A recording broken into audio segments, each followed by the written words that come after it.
So this is Scott Arney, Esoteric Guides. Welcome to our New Year's Eve prediction show.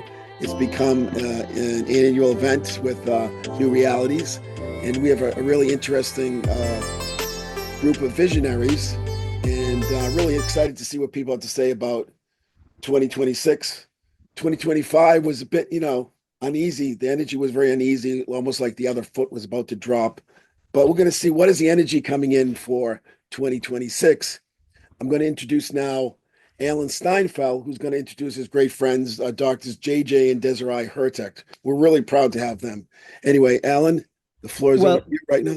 Thank you, Scott. I know how much work it takes to put one of these things together. And I've been doing this actually for the last maybe 7-8 years. And it's always nice to get a little taste of the future. That is why we're kicking this show off with some visionaries, some people who understand the past, present, and future with the Academy for Future Science, the doctors JJ and Desiree Hurtak. They are worldwide spiritual teachers. They're linguists. They're what would I say? They're specialists in the fields of spiritual evolution. And we're at a point in history where I think new directions are going to take hold. So please, doctors, JJ and Desiree, why don't you lead us in a kind of opening meditation for the new year? Thank you, Alan. All of us are at a very precious time. Mother Earth is going through tremendous changes on the planetary, the geopolitical, ecological, the consciousness of the human race is being raised and elevated, however, to see a new world, a new planetary system.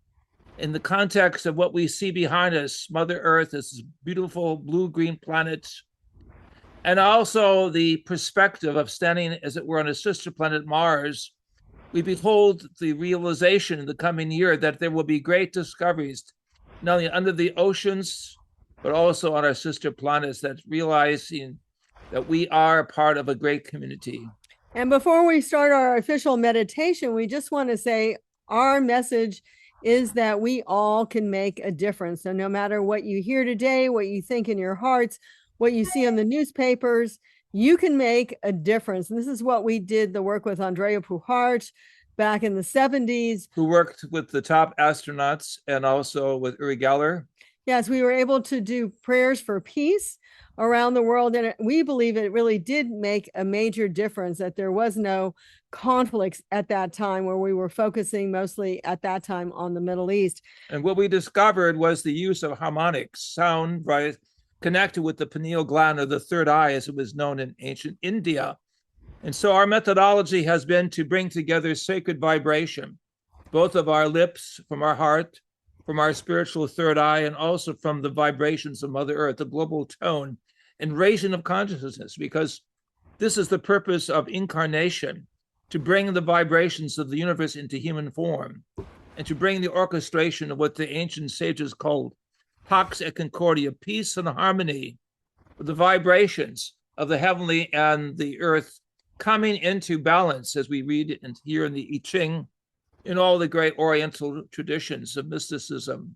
And just to say, when we work with Credo Mutua in South Africa, who's a Zulu shaman, he always said, prophecy is God's early warning system. That means whatever we see, whether it's in ancient text or whether it's something that you'll hear in the next couple of hours, we can make a change, a shift, when we collectively can move our consciousness into more of the light. So we're going to start with the meditation with the mantras we're using 7 times for the 7 chakra levels, or the 7 seals in the Judeo-Christian and the Sanskrit traditions, realizing that we are a temple spirit. This is what was echoed in King David's Psalm 122. I was happy when they said unto me, let us go into the house of the Lord.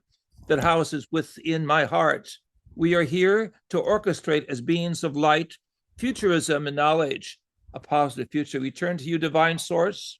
We turn to you. We invoke the ancient Sanskrit mantra for body, mind, and spirit, the 3 vibrations of Om, Shanti, Shanti, Shanti, Om. We're going to lead you in this. Close your eyes and visualize with your spiritual vision the planetary system. Yes, and see the planet, as we say this, being surrounded by a beautiful dove of light. Even if we want with the visual image behind us. Put your arms around the planet with love, with caring, with transformation, and let us see the peace that can prevail on earth and also in the heavens as we say the sacred expression. Om Shanti Shanti Shanti Om. Om Shanti Shanti Shanti Om. Om Shanti Shanti Shanti Om. Om Shanti Shanti Shanti Om. Om Shanti Shanti Shanti Om. Om Shanti Shanti Shanti Om. Om Shanti Shanti Shanti Om. As we now send the white dove around the world, we send over the Middle East this white dove with radiations of light to the children of Gaza, to all those suffering on all sides of the Middle East. And we invoke the name of the Most High, it's known as the Ancient One in the Aramaic, Atik Yomim, which is the source for all of the three great Abrahamic religions, that they may come into balance, they may come into resolution, they may put compassion and love foremost in the work that is going on. And may we ask the children of light to join us throughout the world as we send this white dove to other countries. And as we see this unity of spirit and of oneness, let us acknowledge the fact that Atik Yomim is tied into consciousness. And that's how peace, love, and joy can spread, because consciousness is not limited to who we are. Consciousness is all throughout the planet. And when we put our positive thinking into that consciousness field, we are actually making a difference everywhere. And even if we don't see immediate miracles take place, you don't know what's happening to the small child or the elderly woman. When we put this positive energy out through the consciousness field of the planet, we make a big difference. We make a great transformation, and it helps us in our own soul evolution. We invoke the divine source for all peoples, especially those in the Middle East, that they may turn to the Most High, that they may feel the higher source of light and coevolution within their hearts, that they may strike a higher vibratory level of compassion in the area of time and change. And so I'm going to invoke this 7 times. Please join me. Atik Yomim, Atik Yomim, Atik Yomim, Atik Yomim, Atik Yomim, Atik Yomim, Atik Yomim, Atik Yomim. From the regions, the elevations of the Elohim, B'nai Elohim, we ask that the hierarchies of light, joy, and cosmic law come upon Mother Earth and show themselves this year in greater abundance and greater signs of the change that is necessary. And so let us visualize with our third eye, our mind's eye, the planet surrounded by a big heart of divine love. And let that heart literally fill everyone's heart in 2026. Let us come together to see what astronaut Edgar Mitchell has seen as the overview effect, where we are all one humanity. There is no separations when you look at the planet. There is only the oneness, the sharing. And we all may be different aspects of the divine spark, but yet we come from that higher source of unity, that higher source of love. And so let us look at... Take joy in the dove that is now sent to Russia and Ukraine, encircling these areas and putting beams of light down, as we will project with the vibrations of our voice, our heart, our spirit now. Both great traditions of Ukraine and Russia go back to the Greek language in their spirituality. And so we invoke in the Greek the sacred mantra of good peace, or holy peace, which is Agios Irene. 12. Hagios for holy, Irene for Greek for peace. May the 12 divisions of humanity circle the earth in light and joy, but focus together from all directions upon Russia and Ukraine, that peace, sustainable peace, reconstruction, restoration, and reconnection will take place as we say this mantra together. Agios Irene, Agios Irene, Agios Irene, Agios Irene, Agios Irene, Agios Irene, Agios Irene, Agios Irene. And let us feel once again as we center ourselves and realize the ancient expression that's used also in Japan for the World Peace Prayer Society. May peace prevail on earth, but also in Japanese, it's not just earth, but it's the heavens. So that we feel the vibrations of that energy, not just happening here, but happening in the cosmos, because we realize that the cosmos is not that different from what takes place on the planet. And so we ourselves can be empowered to bring forth a greater transformation, not just here, but also around us in all places, not just in the third dimension, but also in the fifth dimension, up until the eighth dimension, where we go beyond space and time, and we become the emissaries of light that can truly make a difference, not only within us, not only in our families that we interact with at all times, whether it be the spiritual family or the physical family, but also in the power of unity and peace in the heavens. And so we send a third dove to the Pacific nations of China, Taiwan, and Japan, that there may be peace in the Far East.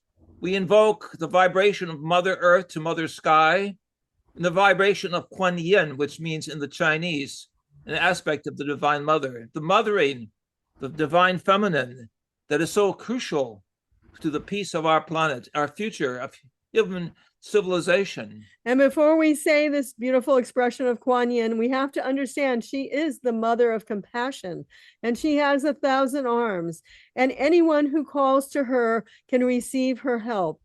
And this is not different from powers like the Archangel Michael. He doesn't leave where he is to come and help you when you call upon him. You just simply ask, and he sends a part of his consciousness energy to be with you. So we are, we'll say, augmented by these higher powers of light when we unite with them, when we share with them, when we ask them for their help. This is the musical cosmology of consciousness that is necessary as we go ahead next year. It's the vibrations, the sacred mantras used by the great civilizations now brought into the human perspective of each of us as a peacemaker, a pillar of light, part of the avant-garde for the necessary but beautiful changes that will come to the mothering aspect within our hearts, shared with all nations. And so we invoke 7 times again in our final mantra, the vibration of Divine Mother. Kuan Yin.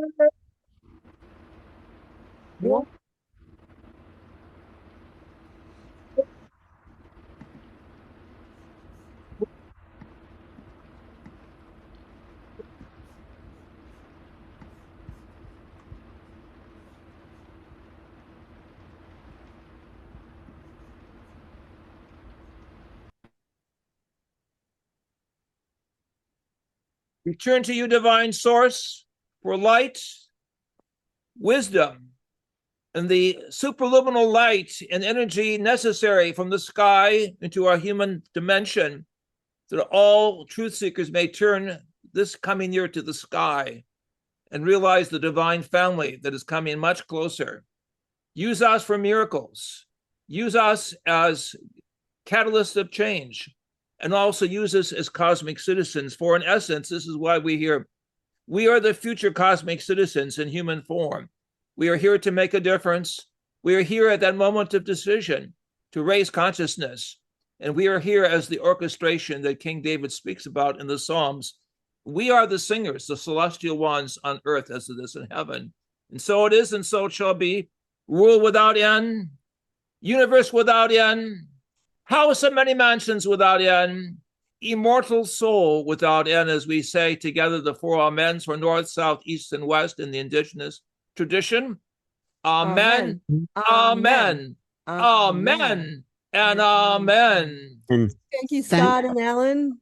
well, thank you. I just want to say before you leave, I think it's so important to put out intention, because really the future is up to us. There may be elements moving through time and space, but our consciousness with a higher intention can really shift the future no matter what we may see in this moment. It is a very movable sort of target. And bringing in the ancient mantras shows us the real timeless nature of human existence. So the past, the present, and future are sort of fabricated in the sense, and we are here in this moment to be the best, to create the best world possible. So thank you both for Absolutely. Thank you, Alan. Peace to all of us. Peace. Thank you, JJ and Desiree.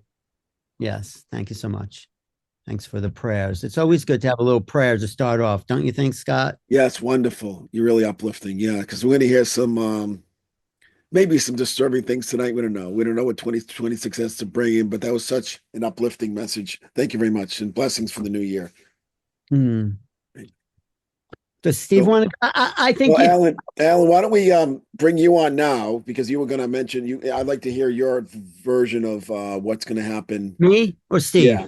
No, I think you're up next. Yeah. All right, I can go unless Steve has something really pressing to say. Okay. Do you want to say something, Steve, or why don't we? Steve always wants to say something. Unmute, Steve. I was just saying goodbye to JJ and Desiree. I was waving goodbye. Thank you, JJ. Thank you, Desiree. That's all. I'll wait. I won't say. Okay. I have lots to say in a bit.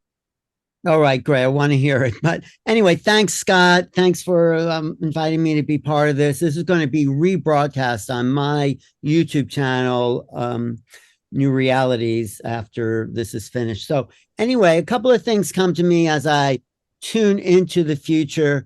The first is not a political statement at all, but it's sort of what came. And I don't know, I think I'm going out on a bit of a limb here, but it seems to me, as I see it now, and of course the future always seems, that I don't think Donald Trump is going to finish this year. I think around June or July, maybe he will, and who knows, he may be forced to leave office, he may choose to leave office, he may be involuntary leaving office, but it's going to leave a big gap in the political scene, and we're going to see a lot of unifications among the parties, but also a lot of divisions. I think new political parties are going to be forming. And so we have a kind of emergence of a new level of government. So I don't know if that's going to happen, but that's just my sensing about Trump's term only going another 6 months or so, or something like that. So that's one thing.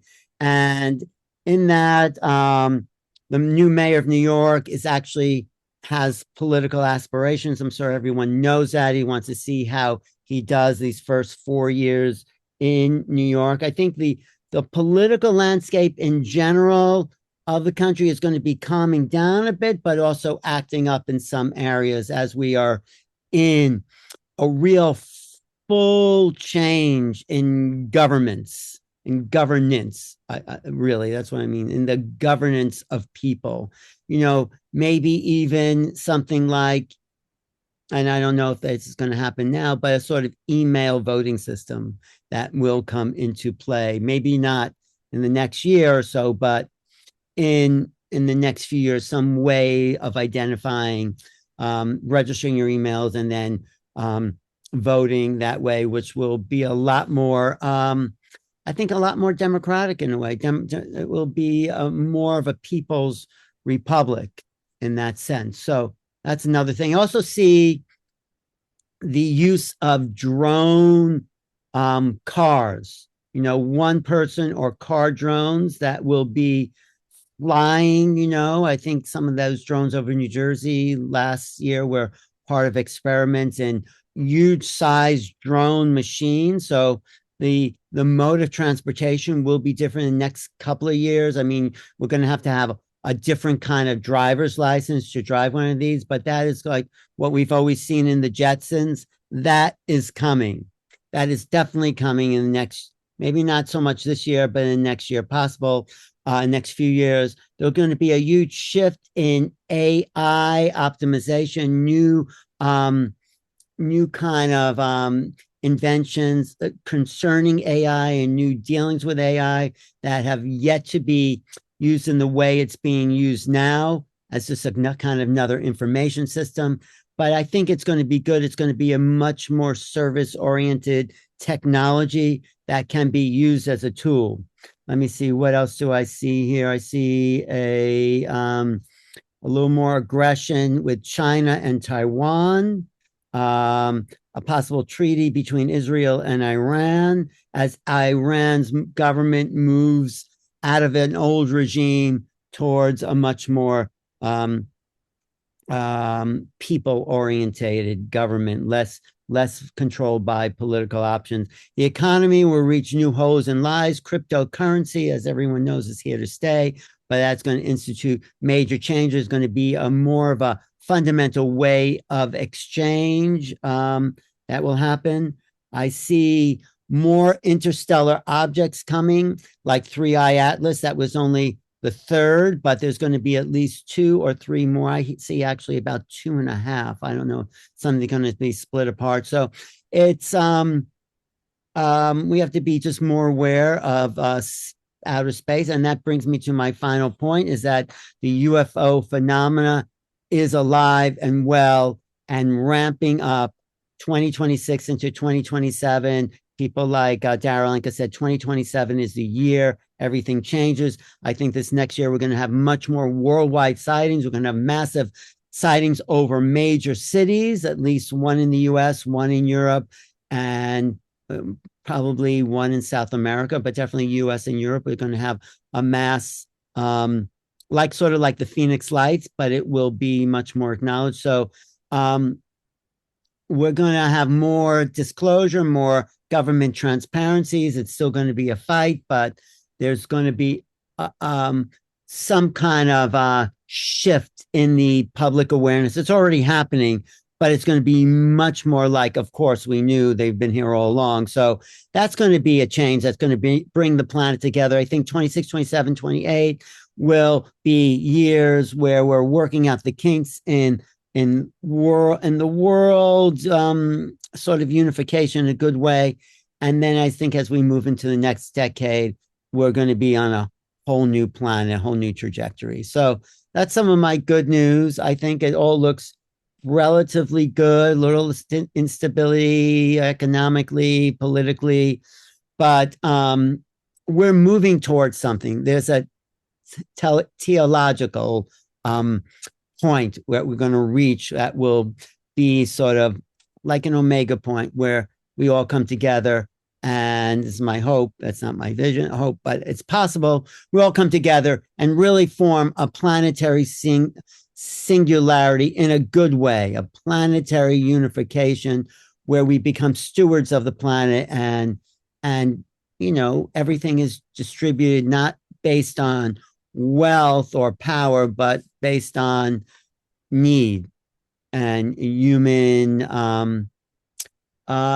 sharing together. I think that's the best way possible. I call it the time where it's the flowering of humanity, and that's the time we're coming into. So that's a little bit of what I have to say here today, Scott and Steve. I wonder, Steve, you have any agreement with? Go ahead, Scott. Well, so actually, let me just. So when you mentioned these massive sightings, do you think that these beings, these entities, are making themselves more aware to us, or where our awareness is just growing? Well, it's both. As our awareness is growing, they make themselves more aware. So because we're being more aware, where government secrecy is breaking down in a big way, that opening allows a shift of this exchange to happen. So it's always a two-way kind of situation. If we're oblivious, we just don't want to know. If we tune out, then what's the point? But there's something shifting in the psyche of humans that's allowing this time to happen. So that's a good point. Good question. Thank you. Wonderful. Now, Alan, don't forget on January 11th, we're going to have the Psychic Salon, and you're going to be giving a talk on, well, basically integrating sort of extraterrestrial encounters through psychic readings. Right. We're going to do psychic readings at the Caravan Dreams. That's 405 East 6th Street. What time are we doing that on January 11th? 2 to 5. 2 to 5. So come join us. It's free. It'd be good if you order food. I'm gonna be doing a talk on kind of UFO disclosure. I'm gonna call it the alchemy of contact. What are the rules of alchemy that are applying to disclosure and the evolution of consciousness? So it's kind of, I call it the alchemy of disclosure or contact. So and then we have psychic readers there. We have a bunch of people who are really open to this, some of the people on this call. So that's January 11th, 2 to 5, Caravan of Dreams, 405 East 6th Street. We're going to have a lot of fun, a lot of people, come for a little while, check it out, and be part of the human disclosure. So thank you. Thanks, Yeah, Scott. it's going to be fun. And I will put a link in the description on YouTube. Great. Cool. Well, thank you, Alan. That's awesome. And I'll put a link for a couple of events I'm doing and how to get my book on Amazon. Excellent.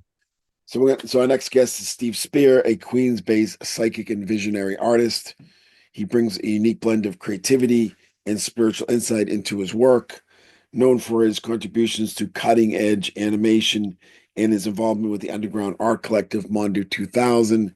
Steve channels that same innovative energy into his psychic practice. And without further ado, I'd like to welcome Steve. Because I want to go into esoteric, am I going to go, Scott? Is it time for me to do my little part? Yeah, and I think it's fascinating the fact that you were at was it Coral Gardens? I was at Coral. So I want to hear about how that went. Yeah. My brains are fried because I spent last night sleeping in the Everglades, where the temperature was 44 degrees and I had nothing. So I was up all night trying to stay warm. I went to the Everglades because I wanted to see the stars, and I'm down in South Florida, and my friend's having a party. I'm at the house right now having this party, and I wanted to go to South Florida. I said, I'll go early before the party. I'll go spend the night in the Everglades and see the stars. Because the moon was so bright, I didn't see the stars, but I did see a meteor, which what I'm going to talk about, it's going to become important because I didn't even think about it till 5 minutes ago. I said, yeah, that meteor that I saw in the sky, which I was happy to see. Then I went to Coral Castle. If everybody knows Coral Castle, the Ed Skillion thing down in South Florida, very interesting place. And there's a scrying. They call it his mirror. They told me today, and there's a scrying pool that I scryed into for the future. So at the end, I'm going to scry a little bit into that image and talk about that. But Alan mentioned another interesting thing that happened, synchronicity, is that Desiree and JJ's backdrop was the moon and the earth. And that figures very much into what I want to talk to, and you'll understand that in a few minutes. Alan talked about the past, present, and future. That's also going to play into what I wanted to talk about. And Scott just mentioned a singularity that's going to play into what I want to talk about. So I'll start.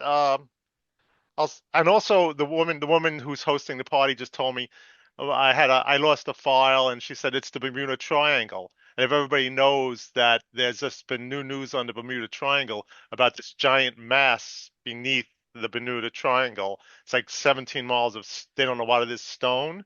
That's going to play into what I'm talking about too, because I'm going to go into my little bit of notes about 2026. 2026 is, if you add it up, it equals 10. 10 is the number of completion, right? So 2026 will be possibly a year of completion.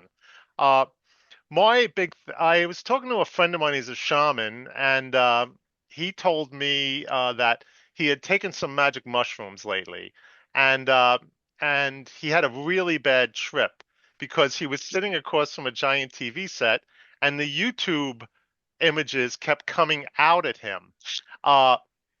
And he said, oh, that was really kind of crazy because this imagery was sort of attacking him. Uh, I will say that I think the mushrooms. I talked to another friend of mine who's involved in the psychedelic world, and I said, wow, this guy who knows what he's doing had a kind of bad trip. If people don't know, they are cross-pollinating or bioengineering the mushrooms now. There's a mushroom called penis envy that they call it. Weird name.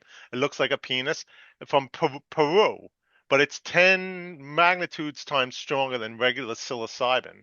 And they're actually, as they are doing with the marijuana, they're breeding this super strains of this stuff, right? That's putting people who are even used to psychedelics into a whole new world. I mean, it's kind of intense, and that there's an intensity going on now that, will this intensity lead to completion? Uh, I've been saying lately I don't even want to drink alcohol because I feel like the alcohol has been changed. There's a new sort of alcohol. I doubt anything we drink that they call alcohol anymore is actually alcohol. It's probably some chemical concoction. Probably no more fermentation. It probably costs them too much to ferment things, so they're just going to give us these weird things. So I was writing a couple things down. I said the mushrooms are angry, right? The mushrooms are angry that they've been engineered. And the hallucinations are unreliable now, and that's an important thing. Uh, they're unreliable. The narratives are unreliable. We'll get into that. And the visions are the mud has the visions are mud, and the well has been poisoned. All right. Uh, Mark Fisher, who's an accelerationist. Mark Fisher, everybody knows Nick Land these days. Nick Land's making a big hit. So Mark Fisher committed suicide, but he's an interesting accelerationist. He wrote a book called The Weird and the Eerie, and he says the soothsaying witches in Macbeth, after all known as the Weird Sisters, are one of the archaic meanings for weird is fate, right? Is fate. An archaic meaning of weird is fate. So we're talking about prophecy. The concept of fate is weird in that it implies twisted forms of time and causality that are alien to ordinary perception. All right, so that's going to play into the ordinary perceptions that are going on, which has to do with this, what Cormac McCarthy called the hallucinatory void. One of my favorite terms, the hallucinatory void.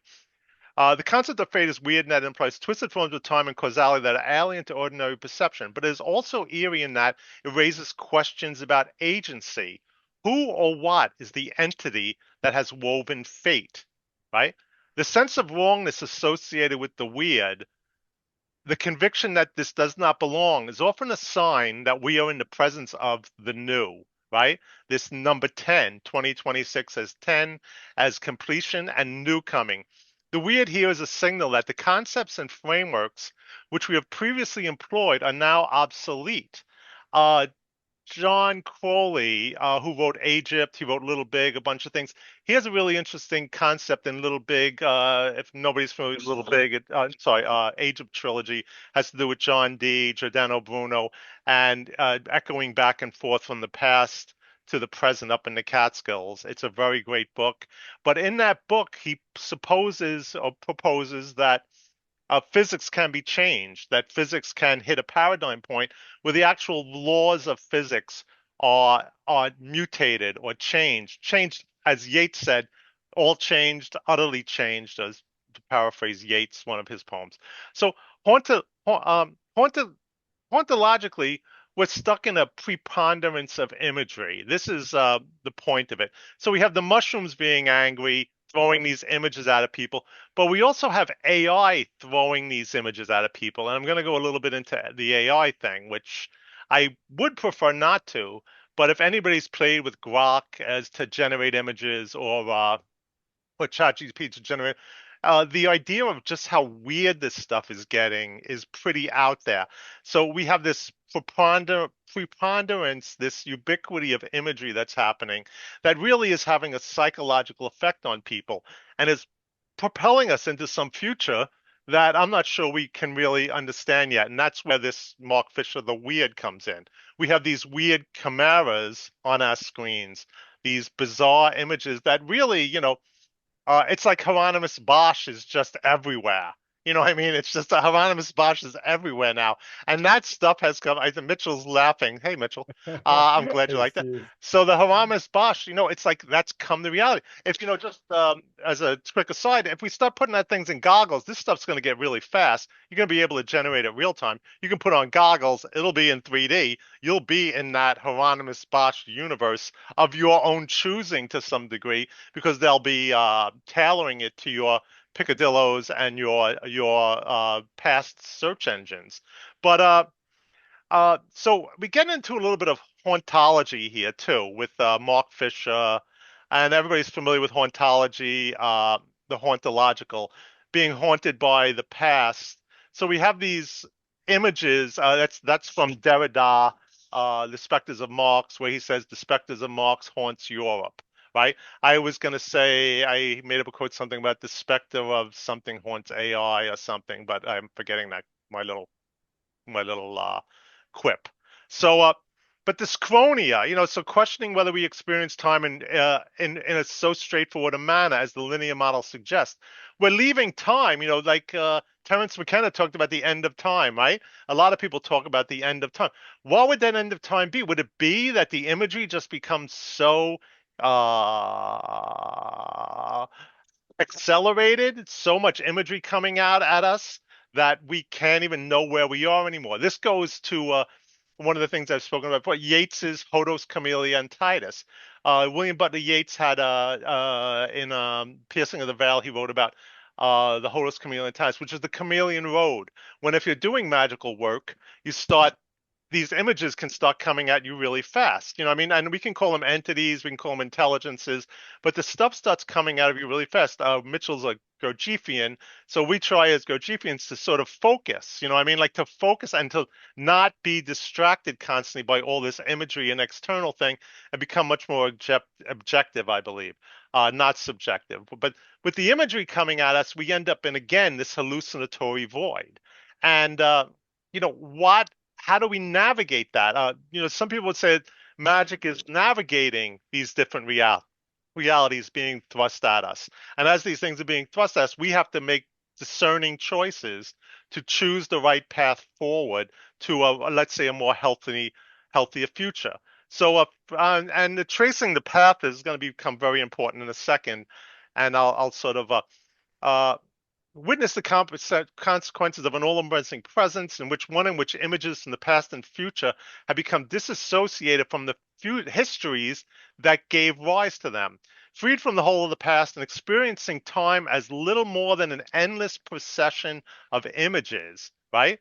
The fate of ballads, he's talking about J.G. Ballard, characters may be interpreted as either as transcendent overcoming of time, or, and this is something I would say, as a meaningless regression into an ever diminishing present, right? When we're offered all these choices, we're actually maybe being offered less choices. This brings me to Iknae. I'm going to spell it Ikhnaie. Ikhnaie. Iknae is a deity associated with Thea. Thea, this is why I talked about Desiree and JJ's background imagery of the moon and the earth. Thea was the planet that crashed into the earth and created the moon. The moon got shot off so it's the Thea, Theia, theory. You can read into that. You can research that. But that's when another planet, Thea, hit the earth, and the moon was the result of that crash. That Thea possibly is what places like the Bermuda Triangle are. When I just mentioned that there's all this stone underneath the Bermuda Triangle, it also goes back to my seeing the meteor last night. We know that meteoric iron is very important, and a lot of different cultures use meteoric iron. And I won't go too into my theories about meteoric iron, but there are these certain spots on Earth where I believe there's a buildup of uh, energy that has influence. AI is becoming the unreliable narrator. A narrator is unreliable, is untrustworthy due to an unbalanced mind whose narration serves as a case study in the pathology of insanity. So, I'll answer questions later on if that's about this stone. And when when you use the word stone, whoever just texted me that question, it's about the philosopher's stone too, and we can talk about that in a bit because that's sort of very important to what's going on. But just there's a concept in literature called the unreliable narrator. Uh, AI is becoming the unreliable narrator. It's, we know, you hear people say AI is hallucinating, right? AI is hallucinating and it's creating an unreliable narrative, right? And the chameleon road, or the Hodos chameleonitis, is about creating a narrative through these multiple images that are being projected on us constantly. What's happened lately is we are met with a preponderance of imagery. We have so much imagery on our screens, on our TVs. It's never happened before in that we know of that so much imagery is available and glutting us and trying to distract us. And what does that have to do with awareness? So Ichne is a figure from Greek mythology, but this is where it gets important. Ichne, Ikhnaie. I just want to spell that again if anybody wants to look it up. Ichne is a figure from Greek mythology, primarily known as a minor goddess associated with tracking, tracing, and pursuit. Ichne tracings the path through the world of images with prophecy and prediction. So because this is a prediction show, we're going to talk about Ichne. And Ichne is tracing images to predict. Tracking is what Ichne does. She tracks or traces, like following footprints or clues. So we're on this Hodos chameleonitis, the chameleon road, and we need to trace and track the imagery that's coming at us and be able to discern what's going on, which leads us back to this narrative, this glut of imagery. We need to be able to discern, trace, and track. This is what magical training is for. Magical training and Gurdjieffian training, Mitch, is to teach us how to navigate. So Ichnia is associated with, or is also known as Thea. Thea is the meteor that created the moon. Thea's name links etymologically to prophecy and divine sight, aligning with oracular roads. Ichnia was associated with an oracle. Thea is also Thea now, who's associated with Ichnia, this gets very interesting, is it's all about sight and light, but she is the goddess of precious metals, metal and silver. So we can talk about what's going on in the metal and silver world here at the end of 2026 that adds up to number 10, that is completion. All right. So we have, and we could talk about light and the cage of light. I have my personal belief that we exist in the cave of light of the super spectrum. But Thea is a hypothetical protoplanet. We mentioned that science believed exists in the early solar system. Thea collided catastrophically with Earth, ejecting massive amounts of debris that coalesced to form the moon. So I also want to talk about Uspensky, because Uspensky had his decks of cards and these multiple branching decks of cards. And Uspensky talked about those cards as images, and we have to look at time as a sort of, do we cut time up into separate images, or is it a particle or wave? Does these images exist for us as a wave where each of these images has relation to the next image, or are they just strictly particles where every image has no relation to the next image and we're lost? This goes into why about AI generation, right? AI generation is going to need the nuclear power plants, right? And we have these nuclear power plants now that we'll be using, and 70% of the grid is going to be used for AI, and it's not just imagery, it's also tracking and tracing like Echnia does, which leads us to Palantir. If people want to talk about Palantir, this is, if anybody doesn't know, Peter Thiel's. Peter Thiel is a very mystically minded person. We know he did the four talks in San Francisco on the Antichrist. He's also very much informed, weirdly, by J.R.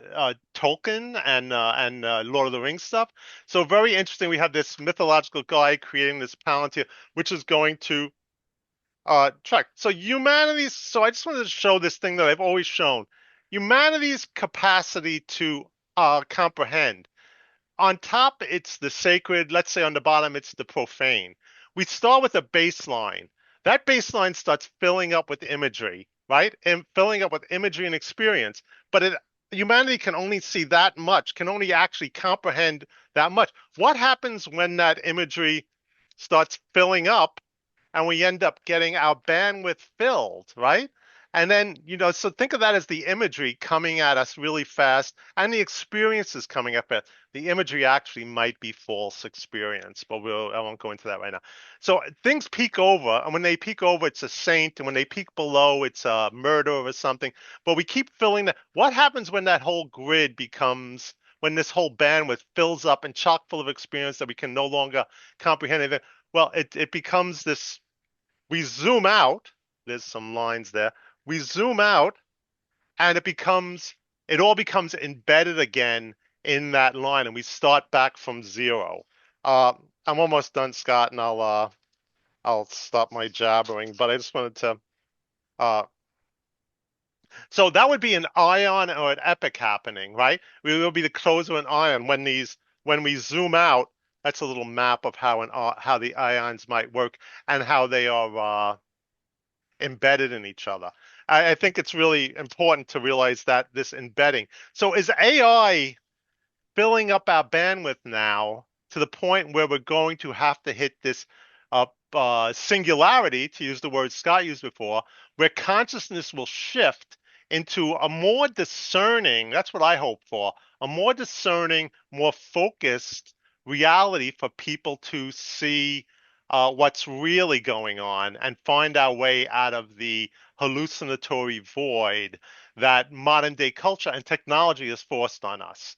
So my prediction is that I think we will see this jump in consciousness. We will see people learning to discern more. We're being forced to. We're having all this stuff forced on us now, all these images forced us. We need to learn to discern what's real and what's not. That takes a little bit of training. Will everybody survive? Will we be driven mad by it? It's quite possible we will be driven mad by it. And, but beyond that madness, what awaits? When I was at the Coal Castle today, I mentioned that there's this pool that it's a pool. You can't really see it. It's a little bird. They call it the bird bath, but you can look down into it. And I'm just going to spend 1 second scrying this pool, which I did scry before. I just want to do 1 second of real scrying and see.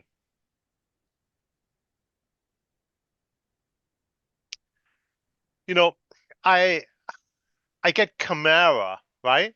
Chimera.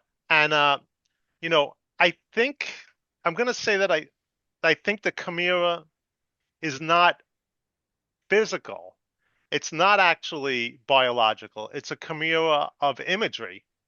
It's this mishmash of imagery that makes no sense. And going back to what Mark Fisher said at the beginning, the weird maybe, right? It's too weird to comprehend. So you have when you get confronted with a weirdness that's too comprehend, what happens? On a macro level, a little wheel going around, I think people have what classically is a psychedelic experience where their reality ruptures and they need to rebuild it really quickly.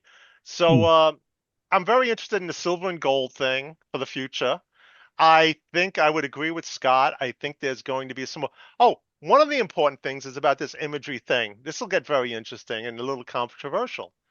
Which religion has what would it be called? Is not allowed to see imagery? Islam, right? And Islam cannot. Judaism. What? Sorry, and Judaism, right? We cannot make idol Yeah, whatever. yeah. So that's sort of really, we get Images. idol, eidolon. We can get into all these words about this, but so if we look at this kind of strange uh, clashing of lots of imagery and no imagery, we also have.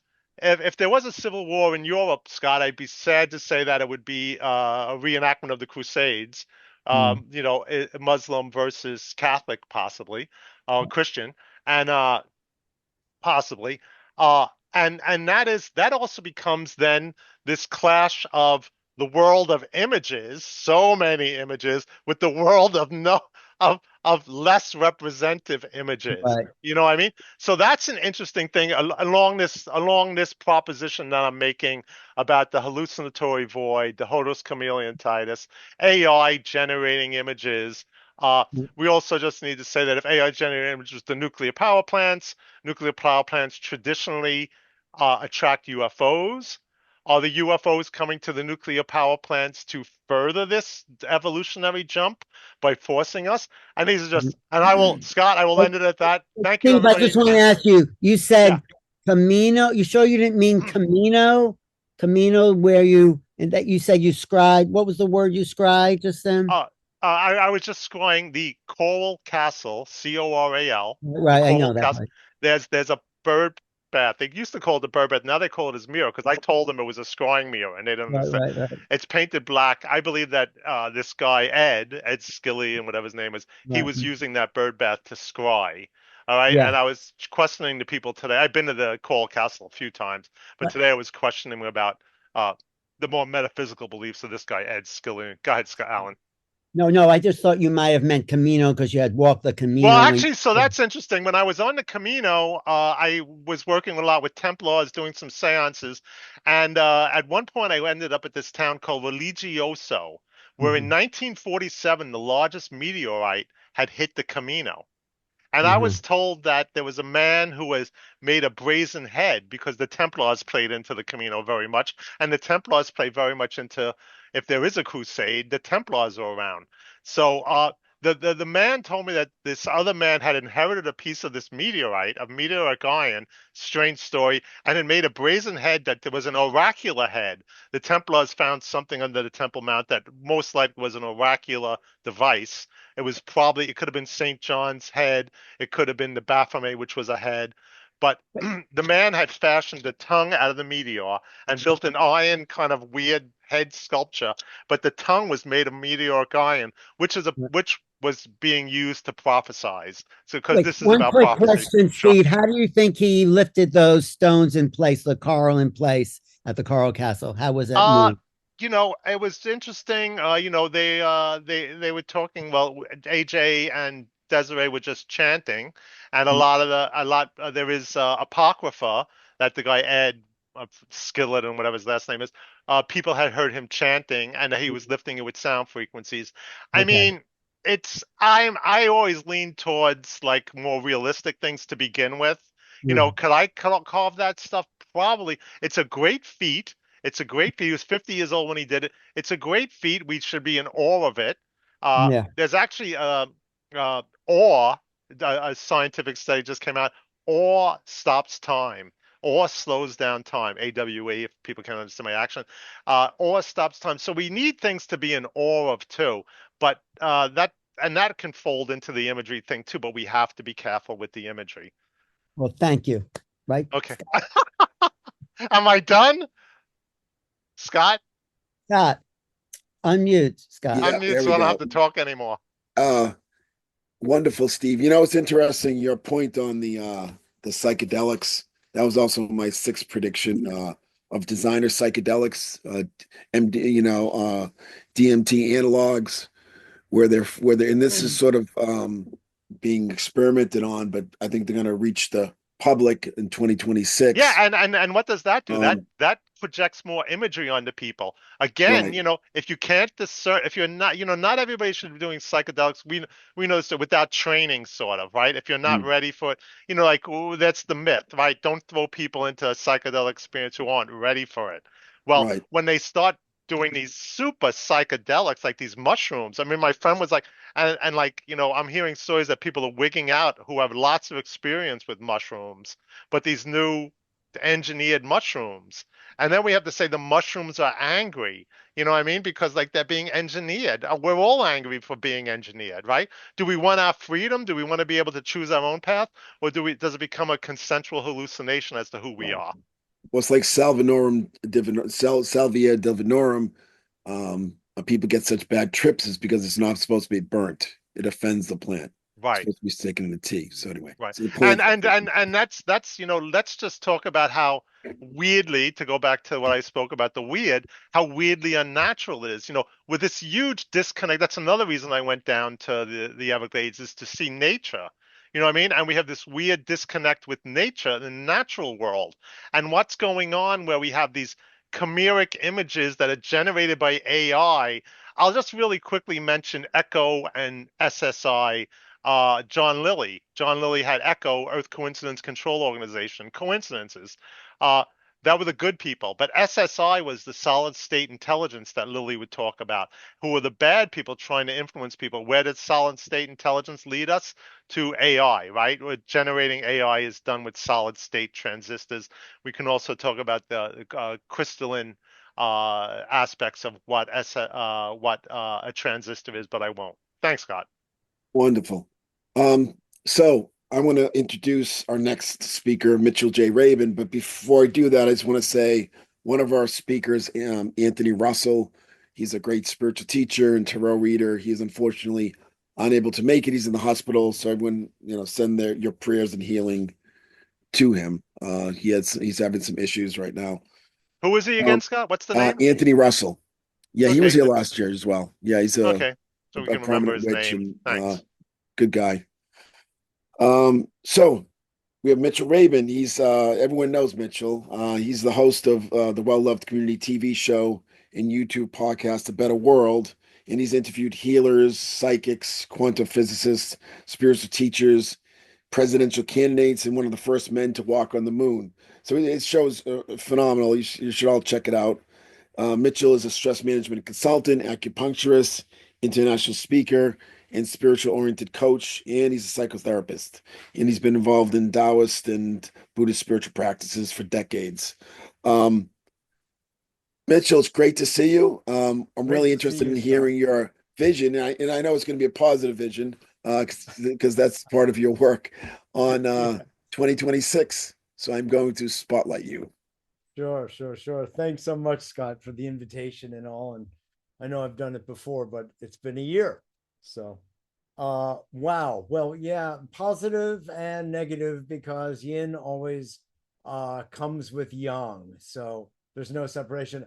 I have so much to share based on all that I've been hearing, from going back to JJ and then Alan and then you, Scott, and then you, Steve. It's like I want to scroll back in time and do that. But first, I want to introduce you all to my crystal ball.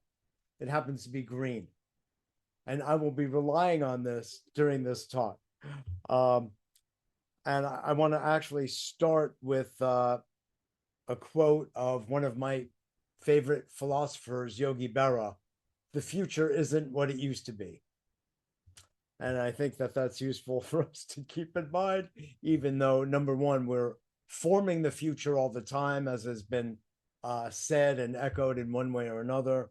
Steve, I totally appreciate your references, ongoing references, to the work of George Ivanovich Gurdjieff and P.D. Uspensky. As you know, both of them have a very special place in my heart, as they do yours. JJ and Desiree, I'd just like to say I totally appreciate the largesse of your vision of a future that is ours, that we are formulating ourselves with our own consciousness.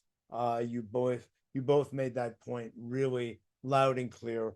And at the end of the day, Scott, that is how I feel. It is up to us. There are many, many factors and variables that come into play to influence and shape our own consciousness, as well as the world at large. That's true.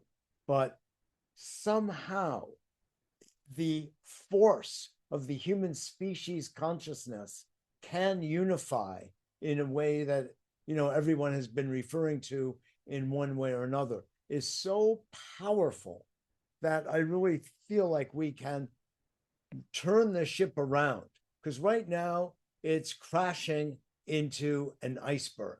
And I think we'd be foolish not to recognize that collectively, because it's happening, and it's happening on so many levels.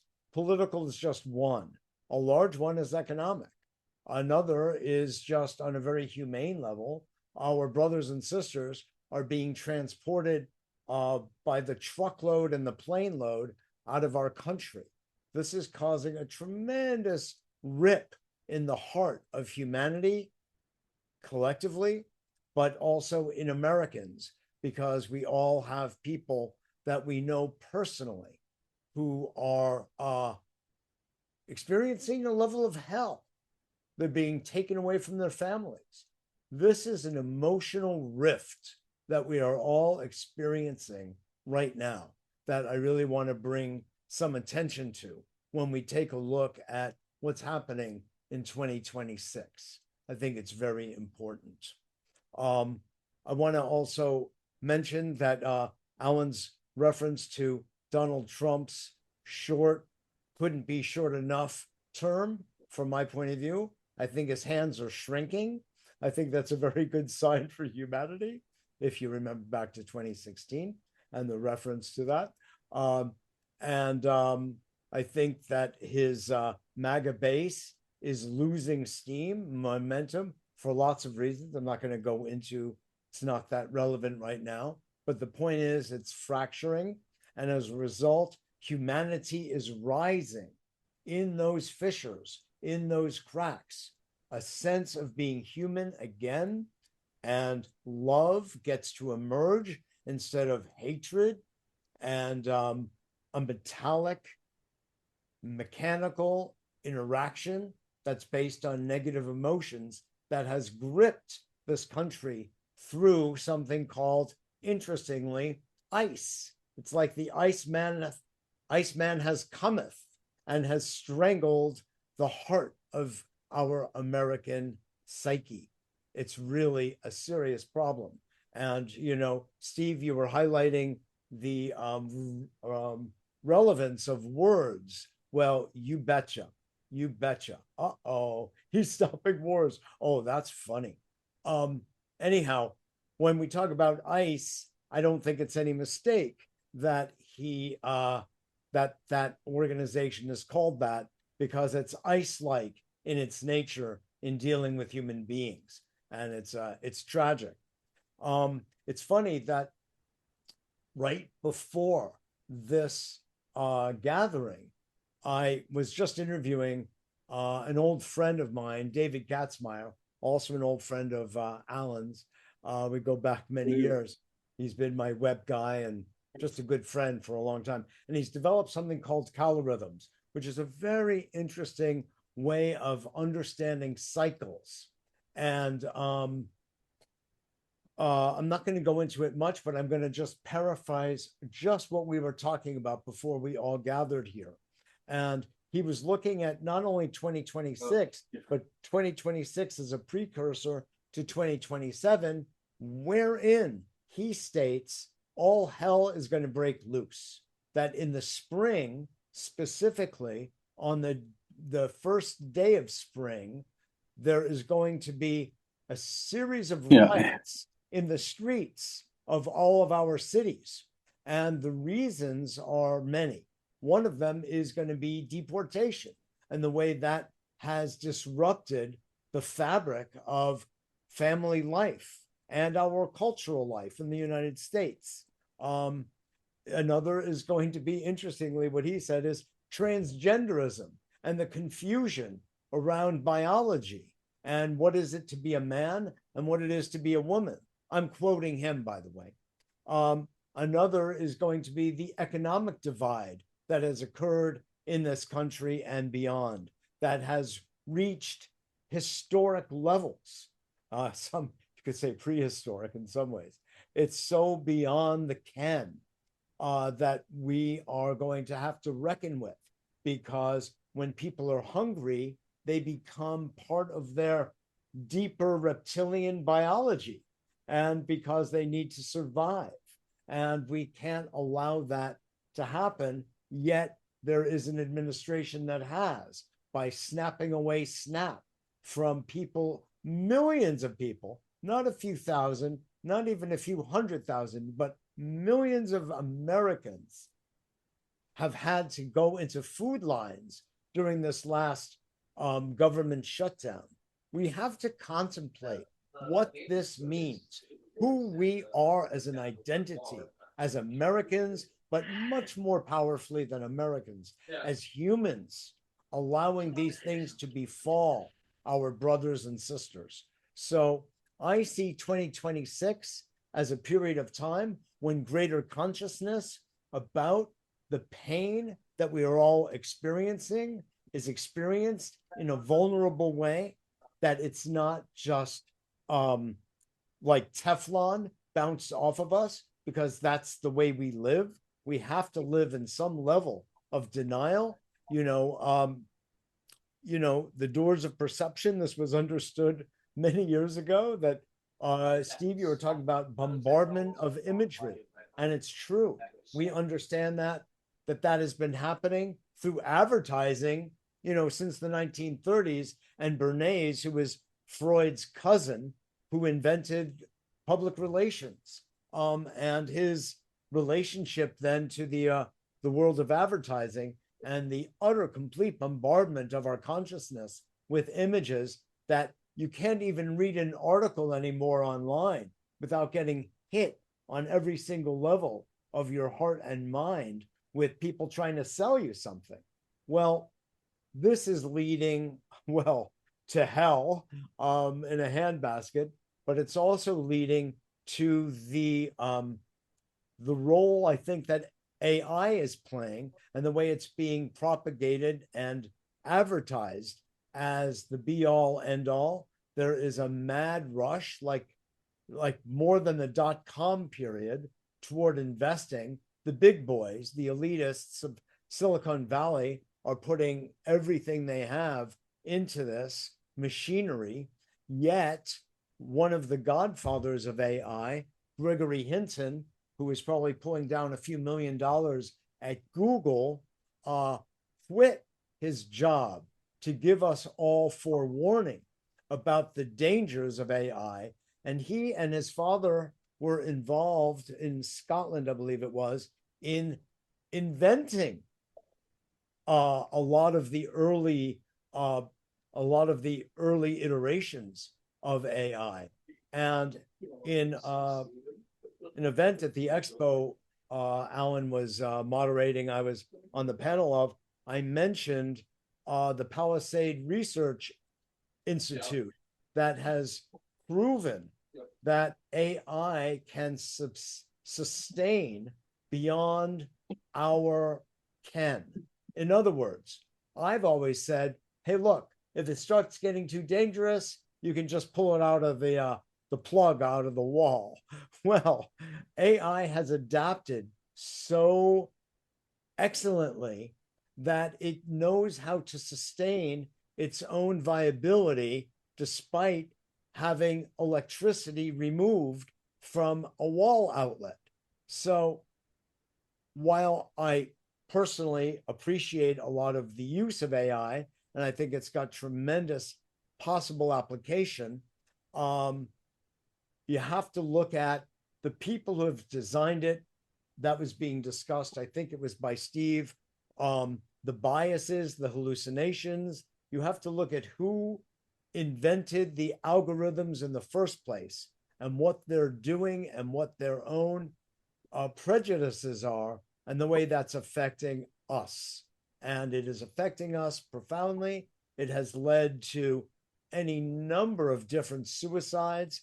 There is a negative bias that is leading more and more young people who do not have the maturity and the discernment, another word that's been bandied about appropriately tonight, to know how to set boundaries between themselves and what's being whispered in their ears by AI.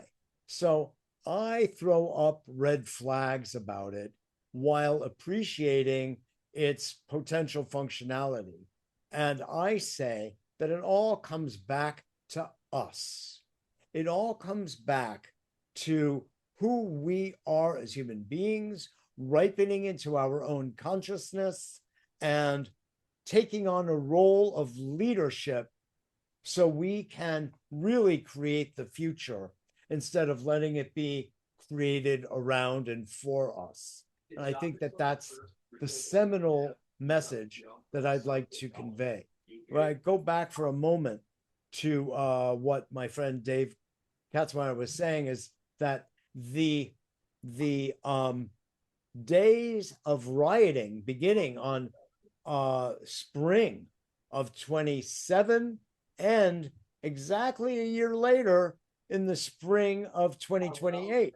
So it will be a year of demonstrations, of violence literally in the streets. Now, I didn't say I believe that. I'm just saying that that is what his system of cycles, with the physical and emotional cycles crossing the way they have, indicate. And it's only happened 3 other times in US history, one being in 1901, where there was a major downswing, a downturn economically and every other way, and resulted in McKinley getting assassinated, President McKinley. It happened again in the early 1930s with the Great Depression. And there was one other third moment. I don't know if it was 2008. I don't think so. But there was one more, and now there's this. So that's one way of looking at how the future metabolizes us and what we can do or be the victim to. But I don't believe that. I believe there is an upsurge. I do believe that greater contact with so-called alien. I think that extraterrestrial life is going to be making itself known more and more prominently on the planet.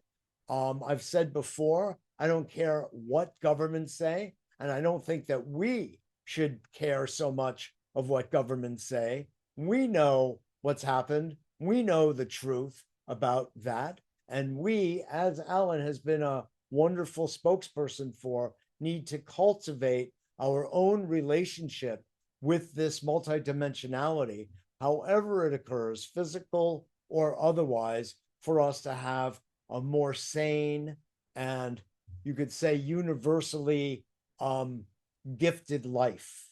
So there's a lot more I could say, but I think that's it. Oh, Steve, if I may say that numerologically, 10 is actually means 1, and the number of completion is considered to be 9.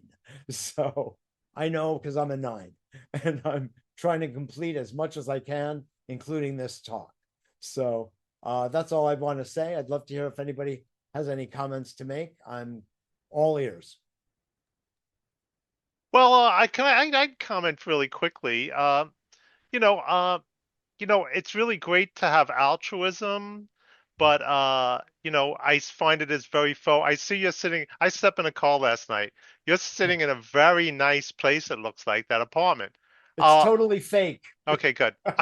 Good. I'm glad to hear it. Talk about fake imagery. But I just sent a comment out. This idea of mass migration, and it's destroying cultures. You know what I mean? And I grew up in New York City, and I have a lot of it doesn't bother me particularly, but if the country is being sort of raped by pirates, and that's I do have a problem with that. I mean, there is a culture here, and we're creating these micro cultures in separate neighborhoods. And if you read what my comment, without Arab imperialism, the Middle East and North Africa would have, these cultures have been destroyed. Egyptians would be Coptics, Moroccans, Berbers. So the liberal idea that like it's all good, we just have to love each other is in my opinion very naive. You know what I mean? It's very, because you're thinking that as good intention as you believe yourself to be. Now, Lou Reed said good intentions made lampshades and soap. Lou Reed said, right? And I think you need to examine your own good intentions in that light. The Gurdjieffians that I've run into have always been very austere and pious, and to a huge degree pompous. So the Gurdjieffian school breeds that. I believe the Gurdjieffian school has been corrupted in the last 30 years, by the way, by Zen. So, and I hang out with these Gurdjieffians, and they're very, very pious, and they're not doing the Gurdjieff work. You know what I mean? Like, I don't know when the last time you picked up a shovel, Mitch. I hope it was today. You know what I mean? If you haven't picked up a shovel lately or haven't done real work, physical work like that, I mean, I think most people know that I rebuilt the ferry boat out in Sausalito. And I was talking to a friend of mine yesterday and said, she was like, "Well, get a nice shirt." And I said, "I always feel like the one who's going to go under the car and change the tire or dig the ditch." And I really do feel that way. So the Gurdjieffian movement's been hijacked. It's been hijacked by a liberalism that I think Gurdjieff would roll in his grave about. You know what I mean? I think it's a very subjective thing, which I think Gurdjieff would roll into his grave about. AI, by the way, is not just one algorithm being written by people. If Joe Biden had written the AI, you'd be pumping your fist. If Obama did it, you'd be coming in your pants. If Obama That's had, yeah, completely untrue. okay, Both of those are completely untrue. okay, so then they're untrue. That's okay. But I think you made a Trump comment saying about his little hand. So if we're going to insult each other, Okay. you can laugh, but is insulting when you do it okay, and when other people do it not okay? Which is it? Which tell me. I was just being funny. Okay, But I'm being funny too, though. okay. But you take offense to it. I'm not criticizing you for Okay. making those comments. I'm just saying in respect to me, those comments aren't true. Okay. But I see the slight humor in it. That's okay. So I again, have no I just problem worry with it. about the hallucinatory void that people fall into where they don't step outside the box. You know what I mean? I think a lot of people on this know that I have multiple. I've been doing Gurdjieff stuff since I'm 15, but I also do a lot of other things. I like to think, and I think stepping in, uh, claiming an authority on ideology is always kind of screwy. You know what I mean? Like, You know uh, what, Steve? Let me make a sure. comment or two, and I appreciate your comments, and I'm not here to do an analysis of the Gurdjieff work at all. Okay. I was Well, I'm relating actually it to the politics I thing, but was go ahead. part of the Nyland group, instead of the Gurdjieff Foundation, and he moved up to Warwick, New York, and put shovels in everybody's hands. I And I know spent the Warwick group. I've so been there. right. Yeah. So I was part of that group and the foundation, but that's all ancient history. I appreciate the points you're making, and I haven't tuned in to that group as a group in many years. But what I wanted to just say is that I believe in the power of love. Make no mistake about that, and that love can be the carrier of all human beings into a next evolutionary step. I will stand by that to my dying day. However, to your point about microcultures, I also appreciate that's the absolutist view from the Buddhist point of view. From the relative point of view of understanding the distinctions between microcultures and the way we affect each other and annoy each other and love each other still, I think that's very valid. And I appreciate that. And I believe that, I don't know if I want to use the word purity of culture, but I think that there's something to that, and that needs to be respected. And I think that a lot of the clashing we have in this country is because there are so many microcultures that interfere with one another. I don't want to go too down that rabbit hole, but I don't think that this is all human beings are a big kumbaya moment. I do not think that. Well, that's something that's going on right now. Is Yeah. Gurdjieff is known as a traditionalist, right? Like Julius Evola and a number. I'm not so well versed in the traditionalist thing about maintaining cultures. Steve Yeah. Bannon is a Yeah. Gurdjieffian and a traditionalist. You Oh, might know. really? Yeah. No, You I should didn't know know that, you yeah. knew that. And No. you could actually, he's been a Gurdjieffian for a long time, and he's a traditionalist. So I will just say that in terms of defending love and stuff like that, a party that has allowed human trafficking of over 500,000 children, Joe Biden and Obama. I have a huge problem with that. I care Me about too. children.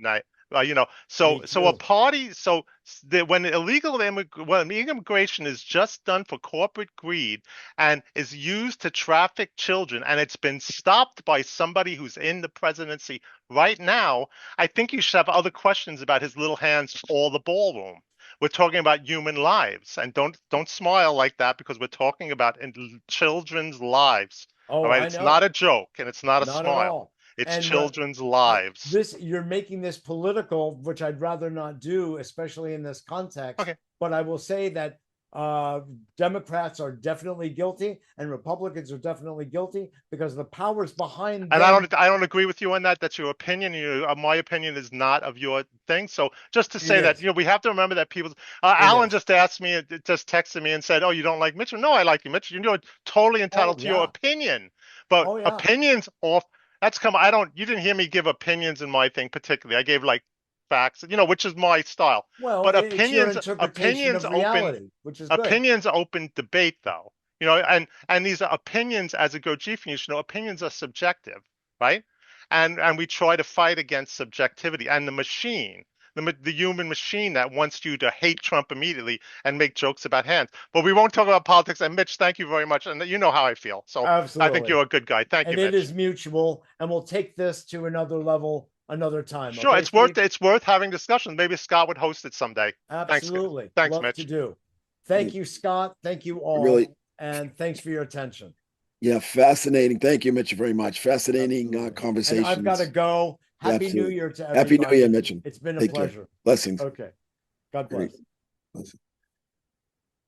So, our next guest is Mark Stavish. Mark Stavish is one of the world's foremost authorities on Western spiritual traditions. He's the author of 26 books published in 7 languages, including The Path of Alchemy and Kabbalah for Health and Wellness. He is the founder and director of the Institute for Hermetic Studies and the Louis Claude de Saint Martin Fund. And really fascinating take on current events as well. And I'm going to put him on. Let's see, where are you, Mark? There you are. I'm going to spotlight you. Great to see you. Happy New Year, Mark. Actually, I don't hear. I think you have to unmute. Actually, let me unmute you. There we go. Unmute. There we go. Excellent. Okay. Great to see Yeah, I you. can't see you. I'm gone here, so I'm just going to find me again. You can hear me, though? Yes, I can hear you. Great. Good. So what Good. do you Just microphone issues earlier, that's why. That's perfect. Yes, I'm looking at, really interested in seeing your sort of esoteric vision of 2026. Well, I don't really have one, and not in the classical sense. I've gave a presentation January of this year called Pluto and Aquarius 2025 and Beyond, which is pretty much a 15, 20-year outlook. And I said at that time I was pretty much done with forecasts. And one of the reasons was because, and this is something for those listening to pay attention to, I found that most people listening to forecasts weren't really interested in information, they were interested in entertainment. And if someone really takes what they're saying seriously, you're going to know, particularly as a forecaster. And along those lines, when we look at this kind of information of forecasting, you really don't need to be a good astrologer. And I find most mundane astrologers aren't that good. You don't need to be psychic. All you need to do is really look at what's happening in the present and look at what you're doing. And when we look at the future, when we look to 2026, we have to have a certain degree of realism about what is happening in the world around us. The fundamental reality is that the era of globalization is pulling apart. And we've heard talk about that for a while now, but we're seeing more of it. Those of us in the United States need to realize that many of our good intentions and good ideas were really only possible as long as there was ample fat on the bone, meaning wealth. Wealth comes and goes in cycles. We're seeing right now an evaporation of wealth in many ways.